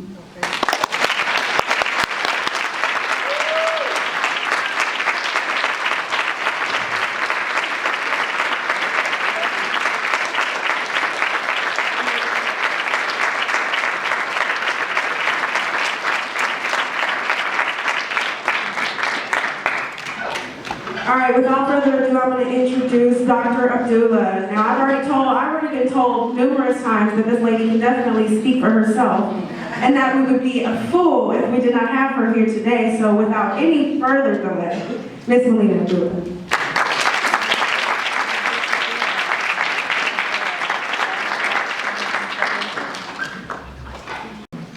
Flash drive to plug in. I just want to take a minute to breathe in some of that spirit that Mrs. Slaughter brought for us.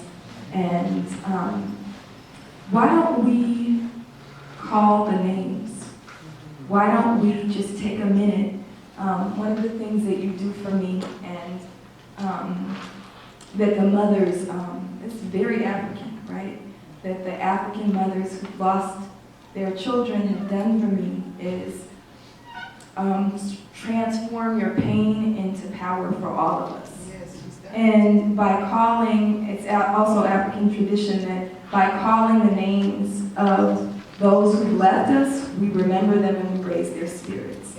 So I'd like to just have all of us call the name of Kendrick McDade and then call the names of others who we've lost to state-sanctioned violence. So what names can we call? What names can we lift up? Yes, ma'am. Ezel Ford. Ezel Ford, Ashe. Betty Ford. Yes. What else? Who else? Trayvon Martin. Jesse Hernandez. Jesse Hernandez. Oscar Grant. Raquel Boyd. Raquel Boyd. Oh, Rakia Boyd. Rakia Boyd, yeah. Aaron King. Samir Rice. Who? Rodney King. Rodney King. Sean Bell. Sean Bell. Ty Underwood. Ty Underwood. Yvette Henderson. Sister just killed a couple days ago up in Oakland. Ayanna Jones. Ayana Jones, 7 years old, shot on her father's couch. Catherine Johnston. Catherine Johnson. Curly Smith. Curly Smith. Derek Myers. Vonderick Myers. Amadou Diallo. Amadou Diallo. Fred Hampton. Fred Hampton, yeah, Fred Hampton for sure. Davis. Huh? Jordan Davis. Jordan Davis. Eric Garner. Eric Garner. Yasmin Sanchez. Yasmin Sanchez. Michael Brown. Leanne Beard. Leanne Beard. Taisha Miller. Taisha Miller. Kajing Powell. So as we call all of these names, let's remember that our struggle is for something. And we ask that they be here, that they stand with us, and that we elevate their spirits so that they can stand with our ancestors, and that our ancestors surround them and lift us. And I pray as I come forward that the ancestors also use me and speak through me and use all of us. So I'm going to talk a little bit about my journey and how I became involved in Black Lives Matter. And I'm really thankful to the folks who are part of my Black Lives Matter family for being here and for awakening something in me. Black Lives Matter is a movement, not a moment. So I want to be clear about what Black Lives Matter is, because one of the things that I've noticed as I've come to speak around town is there's some confusion about Black Lives Matter, like, you know, people just started saying it, right? Or that anybody can say it and it means anything, and we might as well say, when we say Black Lives Matter, we might as well say all lives matter, and shouldn't all lives matter? And one of the things that I've come to experience as I demonstrate for Black Lives Matter is that Black Lives Matter is often opposed by the retort, all lives matter. Right? Because how dare you say black, right? So I want to be really clear about what Black Lives Matter is. And this comes from our website. Black Lives Matter is working for a world where black lives are no longer systematically and intentionally targeted for demise. Okay, so let's be real clear.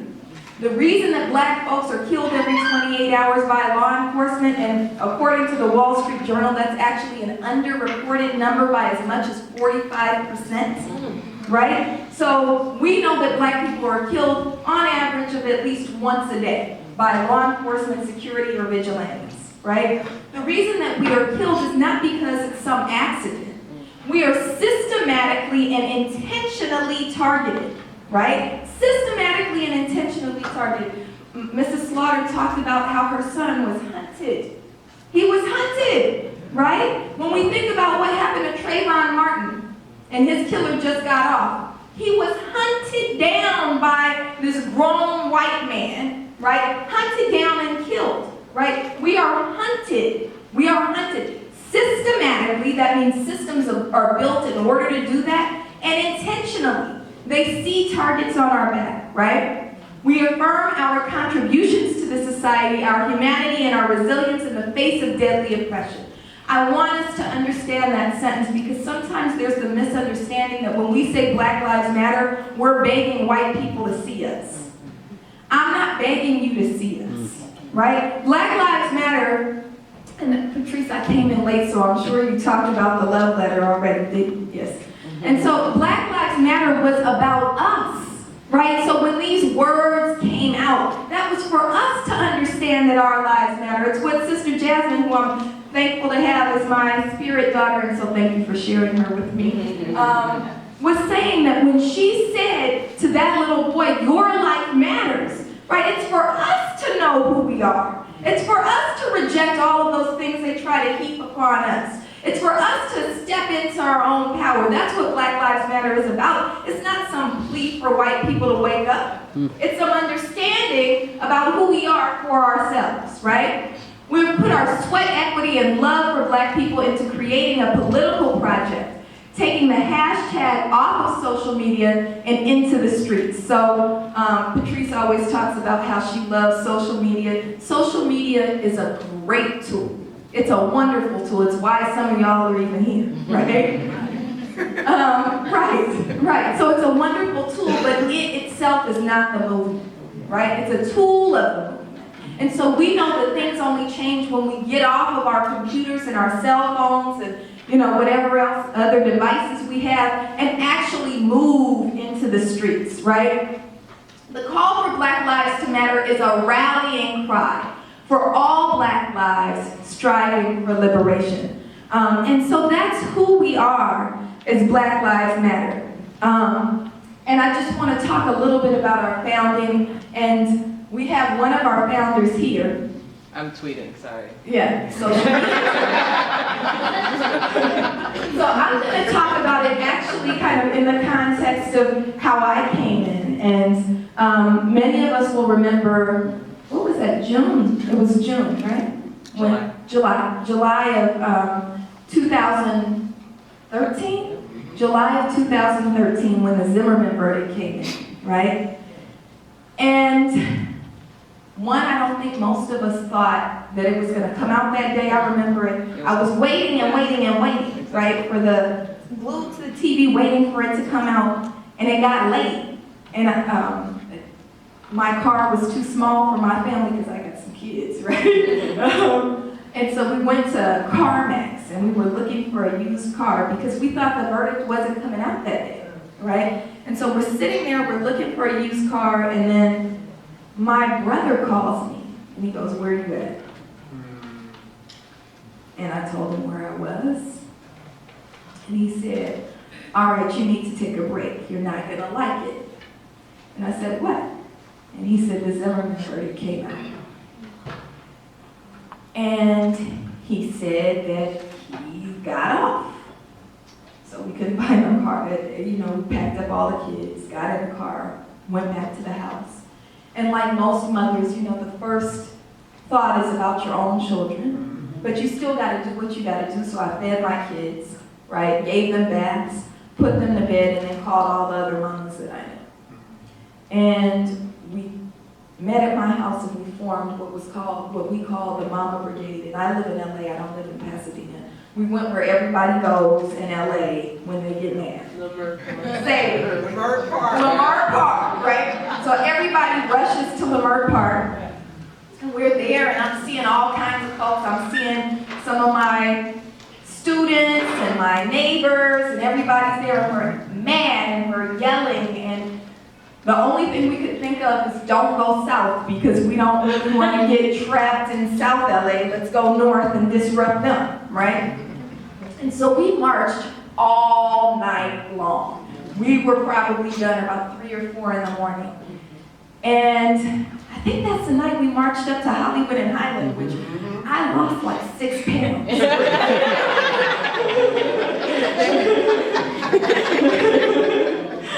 And so then the next morning we got up and we did it again, and we shut down the 10th freeway. And it was intuitive, and it was Spirit kind of moving through us and directing us and telling us what to do. And then the third day, I think it was, I got like this mystery tweet, right? Text. And a sister that we share, Tyler Seasway, texts me and goes, "What you doing tonight?" I said, "Nothing." "Meet at St. Elmo's Village." So I'm like, all right. So then I send the mystery text to like my little crew, my students. So we all come to St. Elmo's Village, and I knew Patrice already, so we get there. And what I love about what happened is, at the time we were talking about, this is one of my babies, Charlia. We were talking about justice for Trayvon Martin. So we had the hashtag J for TMLA, right? and we thought about justice for Trayvon Martin, but it was Patrice really who, in conversation with Opal and Alicia, understood that we can't keep like having these episodes where we're like involved in justice for Oscar Grant and involved in justice for Devin Brown and involved in justice for, Mike Brown and involved in justice for Trayvon Martin. It has to be bigger than that. It can't be episodes. It can't be, we just don't struggle for 3 more weeks for justice for Kendrick McDade. I love what you said, right? Like, it's about your son for sure, because he's a real person and a real son, right? A real spirit. And it's about everybody else. It's about my son who's 5 years old. So he doesn't experience the same thing. So I don't have to be in the same spot that you're in, right? And so that's what the founding was about, is understanding that what we need to build is a movement, not a moment. So we have a very particular approach. And I forgot to pull up my notes on my... we have a very particular approach as Black Lives Matter. We try to structure things in a deliberate way. That's what a movement means, right? That it's not just about engaging based on intuition. It's also about taking those steps back and thinking and being organized about how we approach things. So we do want to raise awareness. We want you all to know that this every 28 hours number is higher than the rate of lynching at the height of the lynching era. So when you think about that, and Dignity and Power Now actually looked at that number and said, not only is it higher, it's 5 times the rate of the height of the lynching period, right? So when you think about the anti-lynching movement as a huge movement, a transformational movement in the history of African people in this country, right? We should be engaging at rates that are 5 times that number. This is genocide. Yeah. We're talking about genocide, right? This is the new lynching era, right? And so what are we going to do about it? So one of the things we have to do is get you to understand what we're facing. That this is not just this happens here and happens there. It's happening every single day. We need to understand that. The second thing that we need to do is, once we raise awareness, once we raise understanding, is getting people to move. We want people to move. We're organizers. We want people, the definition of an organizer is getting people to act on their own behalf, right? Remember, Black Lives Matter is a rallying cry. It means get up, right? It means get up. Our lives matter. Get up, right? We embrace something called group-centered leadership. This is it was articulated best. It's always been a practice, especially of Black women, but it was articulated best by Ella Baker. And some of you hopefully have heard of Ella Baker, but she was really the architect of the civil rights movement, right? So some of you saw the film Selma. I love how Ava DuVernay kind of unpacks it in such a way that we understand that the civil rights movement wasn't about Martin Luther King having a dream and everybody else followed him, right? Like, Gladys Knight and the Pips, right? It wasn't like he started marching and everybody fell behind, right? It was a group of people who all used their gifts and strengths and talents and visions to build a movement. And one of the women who built the movement, one of the key figures who built the movement, is a woman named Ella Baker. And what she talks about is, you may know the quote, that the movement made King, King didn't make the movement, right? That's Ella Baker, right? But she also embraced something called group-centered leadership in opposition to leader-centered groups. And what she understood is that if we're going to build a movement, it can't all rest on one individual person, right? All of us make the movement. So one of the things that you'll hear from Black Lives Matter organizers is an acknowledgement that we all have the capacity and we all have the responsibility to build the movement. That means all of us. That means us, and that means us. Does that make sense? Yes. We're also intentionally a Black-led movement, right? And so we have lots of allies here. Some of my folks who are not Black, who are down with Black Lives Matter. Y'all are the most radical non-Black folks I've ever met in my life, right? Because what our allies recognize is that each group has a capacity and ability and vision for what their own liberation looks like. And if it's black people who are being gunned down by law enforcement in greatest numbers, then maybe we should listen to black people's solutions to it, right? And so we're a black-led, ally-supported movement. And one of the things that our allies do is kind of use, especially all of our allies are really, really tight, right? But there's a particular group of allies that has white skin privilege, right? And so I always say it's a responsibility of white people to use their privilege to topple their privilege, right? And so one of the things we've started using our white allies to do, and that they've been willing to do and stepping up to do, is they're the group who are least assaulted by the police, right? So something I learned in Ferguson was the role of white people right now is to talk to white people, but more importantly in the movement, we need you to get between us and the police. How about that? Right? So when we're organizing, we step right there, because then, you know, I'm all right, right?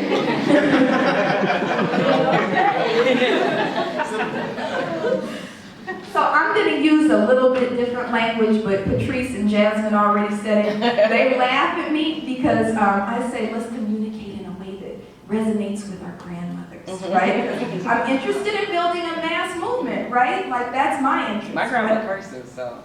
Yeah. I'm thinking about my old grandma in Texas who's like, yeah.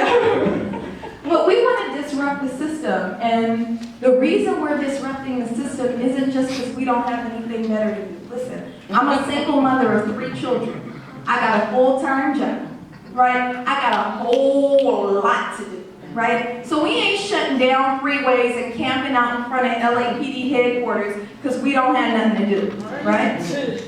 The reason we're disrupting the system is because it's the system that's preying on us.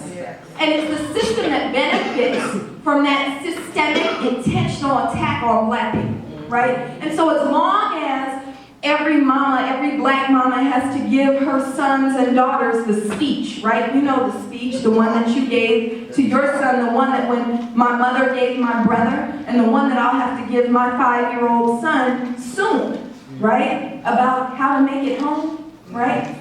As long as we have to keep giving those speeches, then as long as we're living in a state of fear, a state of terror, and as long as we're terrorized, you're not going to be safe. Right. How about that? Right? You don't get to shop freely at the Grove before Christmas, right? You don't get to drive along the 101 freeway to your suburban home to escape us and people who look like us. Right? And so as long as you continue to attack us, your stuff is never going back to normal, right? The other thing that we do is vision a free and just world. And so I have some, sometimes I'm challenged by this because I am about action. I like to, get out, what we gonna do now, right? Get out and do it, right? But what I'm learning and what I'm understanding is that we have to continue to respond to crises, but we also have to take the time and space to vision what justice looks like. So if we are going to be responsible for our own plan of liberation, that takes some doing, that takes some visioning, that takes some reading, that takes some creativity, that takes some space and time to spend with one another, right? And then we also don't want to spend all of our time visioning, right? We want to actually build that world. And so that's kind of the way that we approach things. So I want to talk a little bit about Black Lives Matter Los Angeles. There's a couple of things that we're working on. We've been working for justice for Ezell Ford, and if you all are unaware, Ezell Ford was a young black man who was killed in South Los Angeles by 2 police officers. When the autopsy report was released on December 29th, it shows that he was shot point blank in the back. Okay?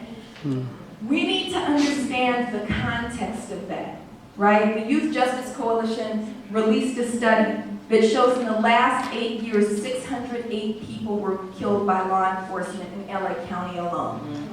608 people, right? These are people's sons, people's brothers, people's daughters, people's sisters, right? We need to understand that. How many indictments do you think have been handed down? Do you know what an indictment is?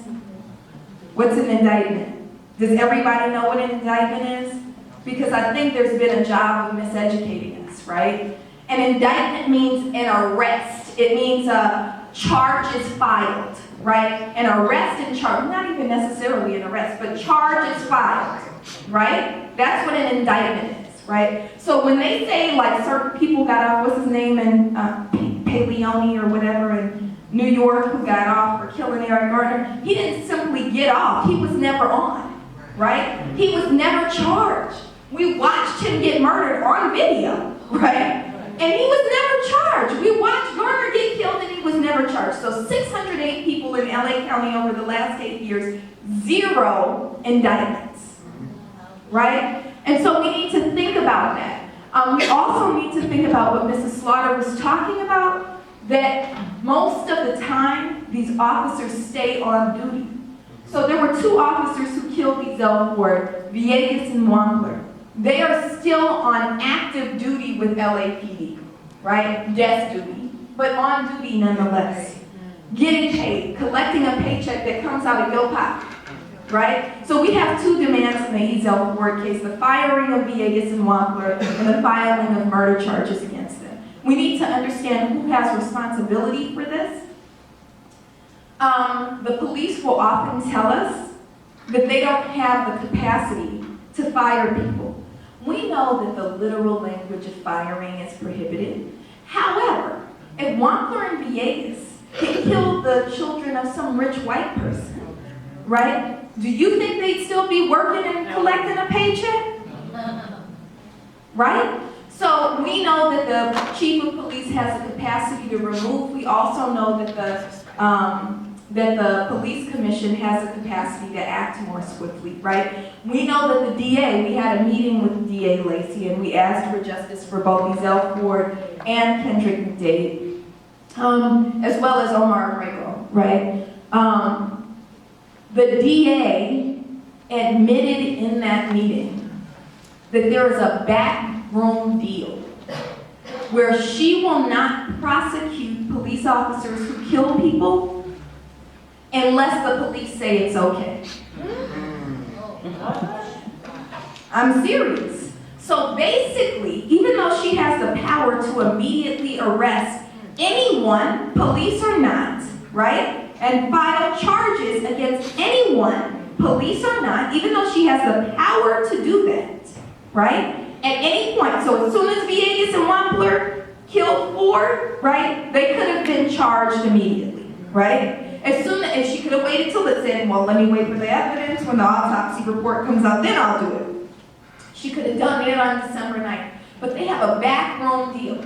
This is not law. They have a memorandum of understanding, right? Which is like, what, you know, it's an agreement. It's a backroom. It's a written agreement, but it's not law, right? That until the police complete their investigation and hand over what's called the murder book, right, that she won't file charges. So we need to understand this, and I think she's up for re-election, isn't she? Jackie Lacey, right? But we need to also understand that nobody before her was any better than she is. Exactly. Right? So I'm not apologizing for her, but they all in this game, right? BLM Pasadena, we need to think about Kendrick McDade's life, and we're facing a timeline with Kendrick's life that there is a March 24th deadline. If Jackie Lacey does not file charges by March 24th, we face the possibility of her never filing charges. And so I think it's really important that you understand what your charge is, that Kendrick should be a student here right now, right? This is your classmate that they killed. So while you sitting here and getting information, that's great. That's one of the things we want to do, is give you the information, but then we need you to get up. To get up, right? Imagine what was interesting is when we were doing Occupy LAPD for Ezel Ford, this is actually where I was blessed enough to meet Mrs. Slaughter, was in front of the LAPD headquarters, and I want you to think about what kind of spirit Mrs. Slaughter must have to come out, to struggle for justice for someone else's son, right? Even when she hadn't spoken publicly about her own son, She spoke at the press conference for Ezel Ford, right? What kind of spirit is that? That's a phenomenal spirit, right? And so we need to understand that when we did occupy LAPD, there were moments where there would be like 3 or 4 of us, right? It doesn't take a whole lot of people to change things. If you, just y'all in this front row, went down and said, we're going to shut down and I'm not telling you that this should be your action, but if you decided that you were going to shut down, Pasadena Police Department, it would only take y'all. That's it. That's what it would take before they erect barriers and have a line of people and media comes out and you get to talk about Kendrick McDavid, right? It only took Jasmine and Mrs. Slaughter to walk in to the police chief's office. 2 people. It doesn't take much to disrupt the system. It just takes the will. And so we need you to have the will. We want you to be involved. We want you to be involved in Black Lives Matter. Please follow us on social media at BLMLA. Please support our actions and participate in them, right? And there's lots of ways you can do that. I love the video. Bring all of the things that you have, right? Bring every gift that you have to the movement. I'm jumping to number 4, but there are things like when we were camped out in front of occupying the front of LAPD headquarters, some people would just cook and bring us food. And that was huge. Some people would come and meditate with us. There were people who came and saged the spaceports to clean it for us, spiritually cleanse it for us, right? There were people who came, I'm a mom of 3 children, right? There were people who came when we would have our meeting time and would do art with the children so that we could participate in the meetings. There was somebody who came, a crunk dancer came, and we did a whole music video. Some people did it well and some people did not. But all of that is part of the movement. Anything that you have, reading spaces, all of that can be used for the movement. So think about what it is you can bring and bring that. And then become Black Lives Matter ambassadors. So we need you to help tell our stories. So when they say Black Lives Matter means young black men are being gunned down and we need to stand up for young black men. We need you to correct that and say, no, when we say Black Lives Matter, we mean all Black Lives Matter. We mean that we care as much about the straight young black men as we do the trans black women, right? When we say Black Lives Matter, when we say Black Lives Matter, we don't mean just black college students. We mean if you sagging, you still matter, and you don't have to pull your pants up for us to organize for you, right? That's what we mean by Black Lives Matter. And folks who are trying to jump on the bandwagon and turn it into what they want to turn it into, that's false. And we need you to speak up. And we need you to say that this is a movement, it's not a moment, and we are part of this. And if you want to get on the train, come on. But if you don't, then just stand on the sideline and watch us win this victory. And so I'll stop there. My question is, why don't majority of white people believe that we are really racially profiled? They think that all of us did something wrong to be, but I see the police going over into our neighborhoods and not over into East Pasadena at all. I watched it. And I stopped yesterday to see what they're trying to do. They're going Pharaoh, almost to Hammond, had a big truck or something, big van. Right, I wanted to stop and talk about this. Let me get my little cell phone. Anyway, I taught I teach them too, singing to a white man in Sierra Madre for 20 years. I was still done but passed away. But he really thought, and his wife thought, that we are so bad, that's why we're in jail. Look at all the black people in jail. But they're not there because of anything, they're racially profiled. But he never believed it because he came from a white, my son is a committee, he called it the white way. White away. I said, because he's the white away. That's why he thinks we're all bad. But I was his teacher, so I was good with teaching, but I was bad in the white away. Here, please, we don't know. So one, I'm not sure that they don't believe it. I'm sure that they don't want to believe it, right? And so I think that it's important that we push them. And then sometimes we need to understand that white people can't hear us. And this is another role, not always white people, but it takes a lot of training to get white people to hear stuff that comes out of black mouths, right? And so this is kind of I think a role for allies, you know, so I kind of brushed over that we need you to talk in your own circles, right? When Tim Wise talks, right, he's awesome. Yes. But he ain't saying nothing different than I'm saying or than Jasmine's saying. He's saying the same thing. It's just coming out of white mouth and then white people can hear it, right? And so I think one of the things that happens is that white way, I'll use that when I'm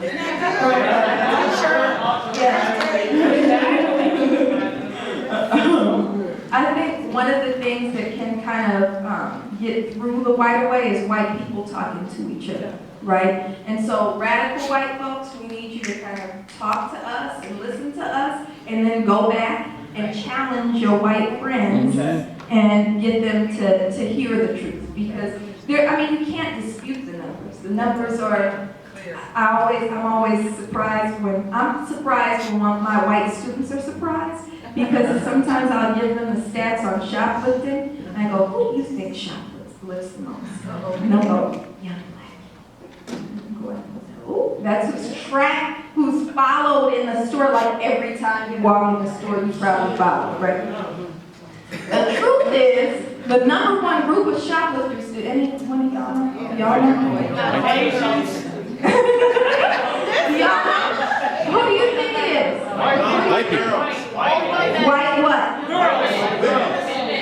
It's white middle-aged women. They be stealing. Right? But they never get followed. Right? Ain't nobody going, look at these two white mothers, we better follow them. Right? But the numbers are there. We know that they're absolutely true. This is police reporting these numbers. So if they say it, it's swinging the other way. Like it's probably way more white mothers stealing than we think, right? That are even reported. But There's just too much in this hat. right. They can't hear the truth when it comes out of our mouths. So we need white allies to tell those stories, right? Keep shopping. Keep shopping. Sure. Get something for me while you're there. November 8th. Oh yeah, we call that liberation. We don't call it stealing or shoplifting. We call it we're liberated we can. One thing I want to tell you guys that I want to take away from this event is that some people here have heard me say it foolishly. No, don't say it. Jasmine really got on my head, I y'all. did. I had to give him the thumbs. Basically to tell me that, I was a fool. Basically, I was not a fool. I don't want to play it like that.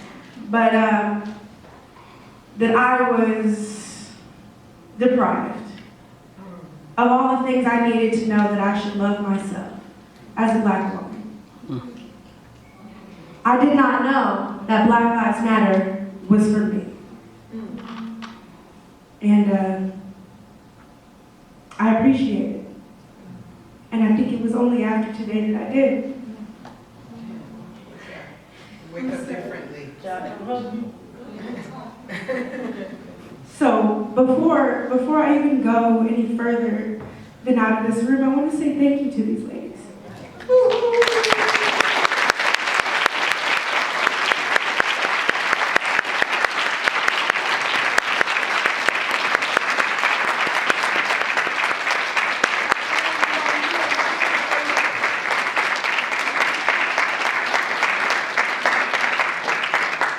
It is so important that not only we as Blacks or Latinos or Asians know who we are as ourselves, but who we are from our community.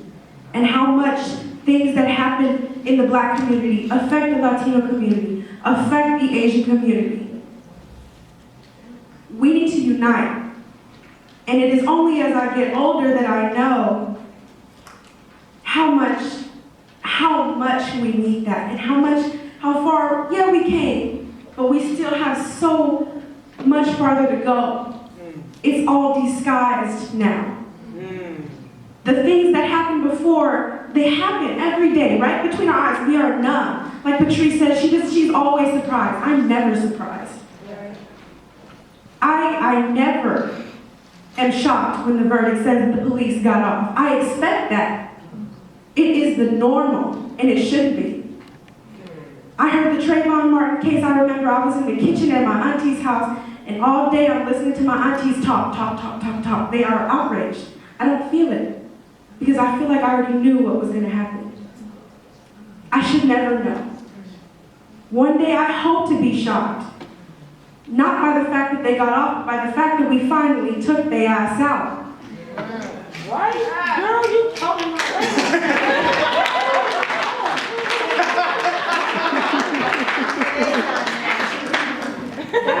That's the kind of surprise I want. This is the stuff that is starting to matter to me. Getting to know who I truly am within my community of people, whoever they may be. And every day, I swear, I tell people about that conversation. Jasmine put me in my place, and she let me know. And dude back there, what's your name, sir? I forgot. You know who you are, radical white man right there. We got Juan. Stand up. Come on, Juan. Let's get up. Juan is a radical. Tell you about yourself. He will tell you about yourself. And make you feel some type of way. But you better stand your ground, because Juan gonna let you know. And just in having one conversation with these people and me being so wrong, and me hearing the words of a mother, the words of a bystander who submerged herself into something she felt she needed to be a part of. To a mother who can sympathize, empathize, because she's looking at her son, and she does not want that for herself. For a queer woman to come out and organize this whole movement, Ms. Richards, about the Black Lives Matter Pasadena movement, because I'm going to be there, and I said I would be there. And this is my verbal testament to everybody that this is our time. We never have anything else to stand up for. We want more money because we broke students. We can't pay our bills. We hate our jobs. This is something that you show up for and you love. This is something you stay up all night for and you barely want to go to sleep because you have to do something. This is that. So thank you.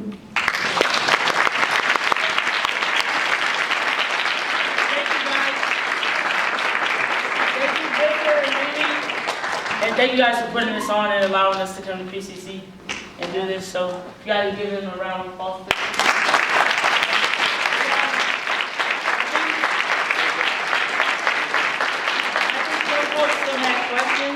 I don't want to just say, all right, deuces, y'all. Thank you, Patrice. I don't want to just like go over your questions.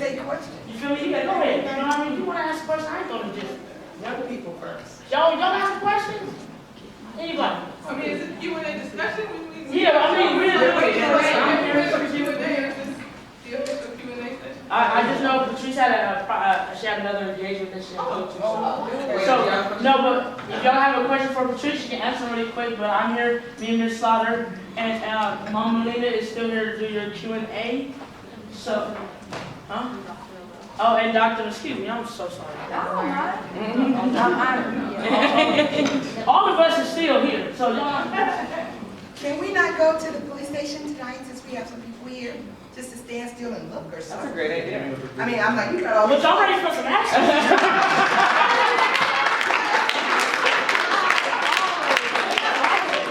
I think it's powerful to just go there and stand 15 minutes, 20 minutes, something, just stand. I mean, I'm down. I know. Pick up some candles, do something, I got a cord. You're down. That's all we need. Young people here. Excuse me, who's down to go to the police station? I'll try. You gotta give like for a half an hour. You got a question? Go ahead. Yeah. Okay, it was kind of touching on what she said. I know that there's a lot of people actually coming to this campus not too long ago to say racism doesn't exist. It means it's called work harder. And I was floored by the statement, and I wasn't sure who said it because I promise you, it was a group of non-white males.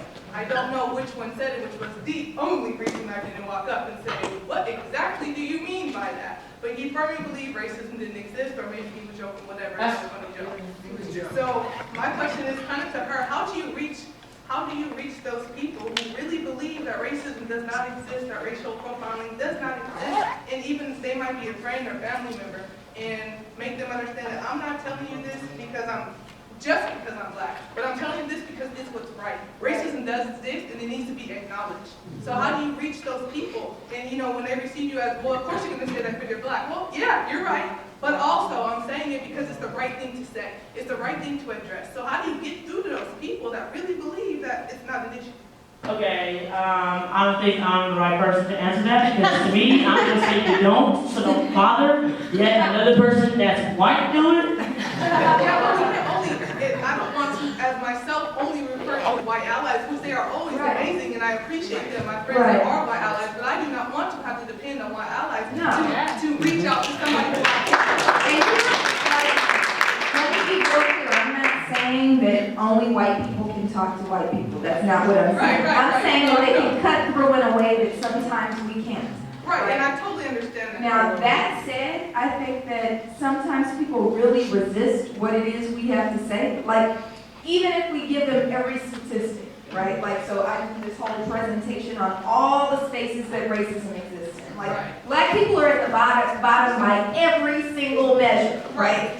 Infant mortality, healthcare, economics, police killings, and I can give you the numbers for each thing, right? And so that logically should play.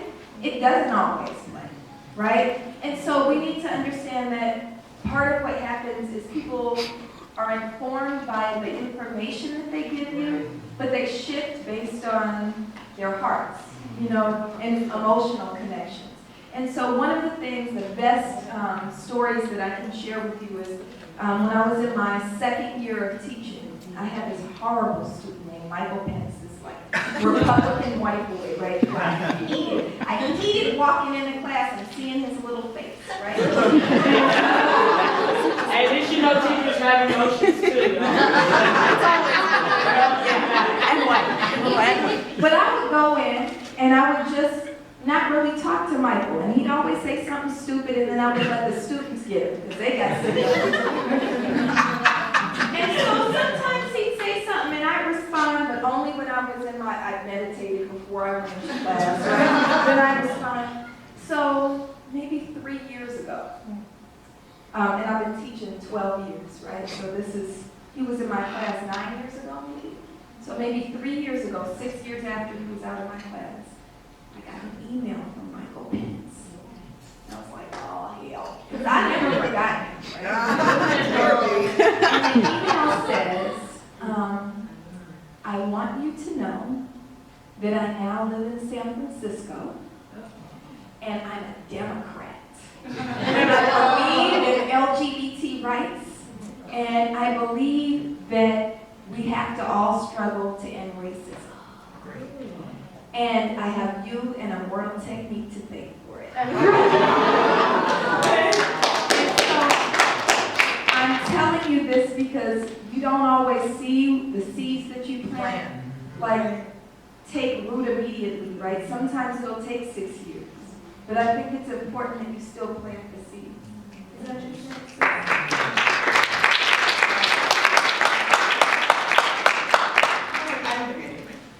So, since this is a systematic issue, I can imagine if the police force was more diverse, things would get better. So tapping into the next generation. But since we don't trust the police force, fear them, hate them, whatever the case is, I don't imagine minorities wanting to go that direction. Is there some type of partnerships, education, something to the younger generation to make them want to become police officers as well and change the system? Do you want to respond? After you, go ahead, Church. No, you can. No, you talk first, because I might say something I shouldn't say.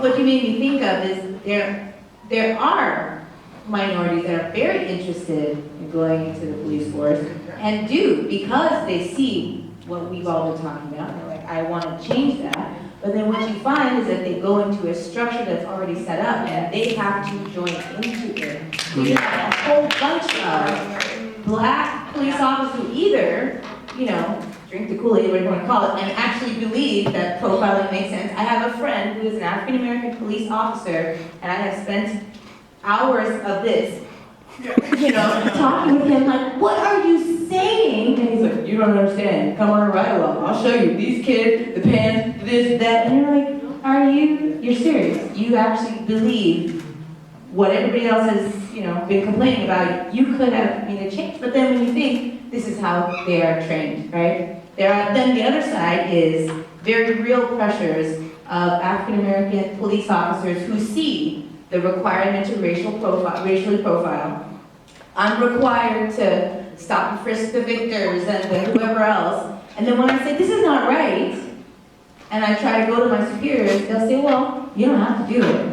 Just know that your position will be downgraded. You'll have this instead. You'll get the shifts that you don't want, which usually is the later night shift, which is more dangerous, et cetera, et cetera. So then you have a choice. My livelihood, my job, my paycheck, or do what they're asking me to do, which is get the quotas and so on and so. So it's not that they're not wanting to go into it. And yeah, there's a problem with recruiting, but the ones that go into it are entering into a problematic system that has already been built, and that needs to be restructured.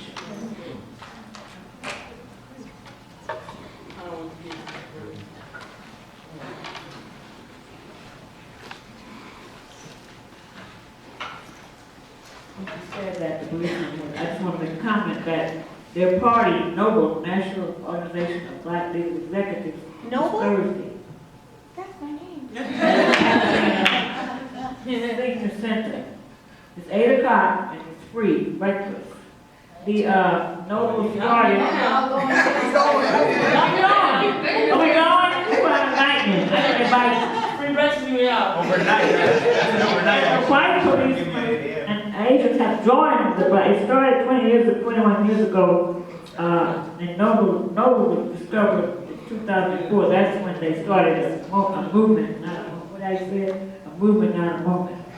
Yep. Anyway, it's now 21 years old, the organization of the Black Policemen for Black History. That's why it's in February. So then about 10 years ago, white and others started coming to our Black History program, and now it's everybody. But anyway, you were invited. I invited you. I'm ready for it, and I'm not playing. All right.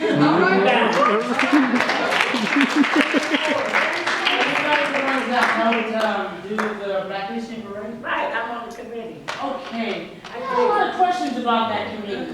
Because I was there this weekend. Separate. No, it's separate. Okay. No, Where is this? Where the breakfast? Where the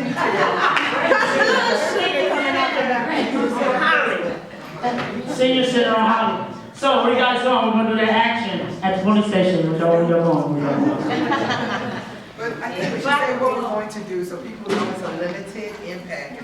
Oh, she just has one more question, and then we're gonna close out, and then I guess we'll say what we're gonna do as far as going to the police station. It's a statement and a question. Okay. My son, he's 21, he just turned 21 yesterday, yay! And he goes to Cal State LA, he's vice president. Yeah, vice president, Nicholas Carrillo, do you know?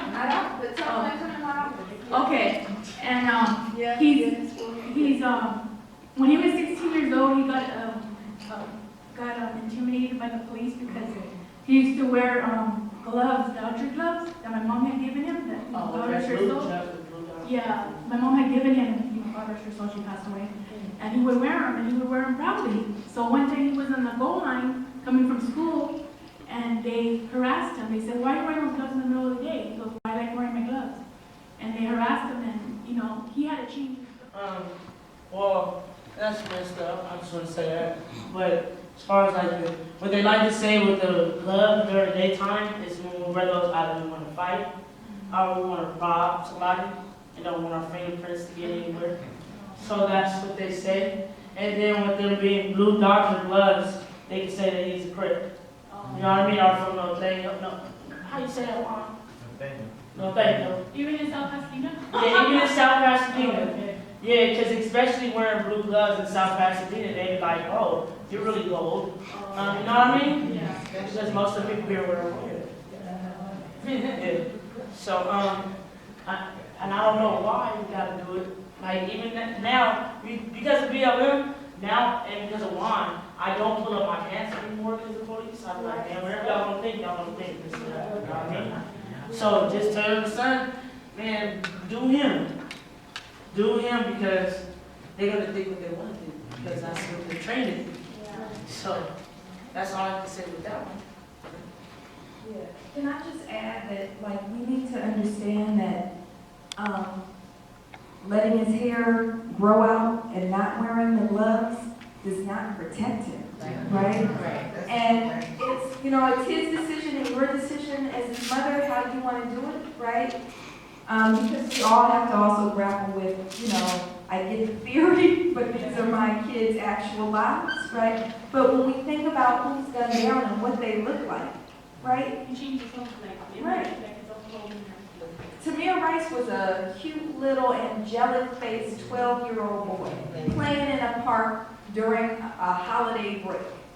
And they killed him in 2 seconds, right? Ayanna Jones was 7 years old, asleep on her daddy's couch.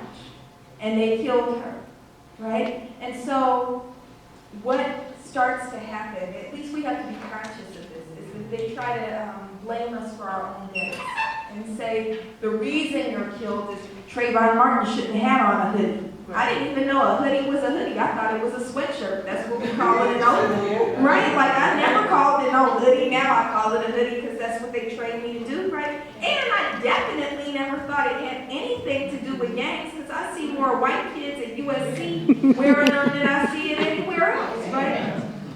But what they try to do is condition us to think that our deaths and our profiling is our own fault. So you have to figure out how to balance those things. And I mean, really, Jasmine, this is an act of resistance that she chooses to continue to dress this way. And we're not going to fall into the politics of respectability. And you should look respectable, Jasmine, and pull up your pants. Because that won't save her, and really, it's not really going to save your son either. Right? Make sure you're running from the police, though. You should kind of want to figure it out. You can run faster, really. That's about it. You got a question, and then we're going to close out. I just have a quick question, so I don't want to take a lot of space. What do you envision, like, what do you think about transformative justice? What do you envision? Do you think about, like, prison abolition? Like, do you imagine a world without cops? How would that look like? Man, with me though, it's really tough and rough on me because my brother was murdered. Okay? And my brother was murdered by a dude from Swamp. Feel me? Now, it wasn't a white man that killed my brother. That's why my mom had such a hard deal with this because she's like, another black man killed my son. And I believe he should go to jail. But what my jail is, it's like the jails they have in the Netherlands. And Scotland, where it's rehabilitation for real. It's not, we just throw you in a cage and then you learn with other criminals how to do your crime better. Right. Because that's what our jails are. I went to jail a few times as a kid and I learned, okay, whatever I have, just say I smoke. Like, you know what I mean? It's just ridiculous stuff. You go in there, you learn better. You learn how to be a better criminal. So I just prefer, I want jails, but I want them to be like the Netherlands. I want people to be able to go to jail, be able to still work, but get paid the right amount of money, be able to go to counseling, get that help that that dude really needs or that woman needs because that came from something. It came from something. It didn't just wake up one day like, I just want to take this dude's life. Okay? That doesn't happen. But I want to get to that root problem. And I knew I had a root problem. So I just want everybody to get to the root problem. That's it. So that's what it looks like for me is still having jails, but making it more around rehabilitation for people. Yeah, makes sense? Y'all might have to say I don't want. Okay, cool. All right, y'all, any more questions? Okay, we're gonna go to the police station. I guess I could grab some candles really quick and we'll go. It's in remembrance of Kendrick McKay. So y'all still down to do that? For a half an hour or an hour? You gotta give some kind of... For like a cool 15 to 30 minutes. From what time to what time? Well, let's go. It's 7:31.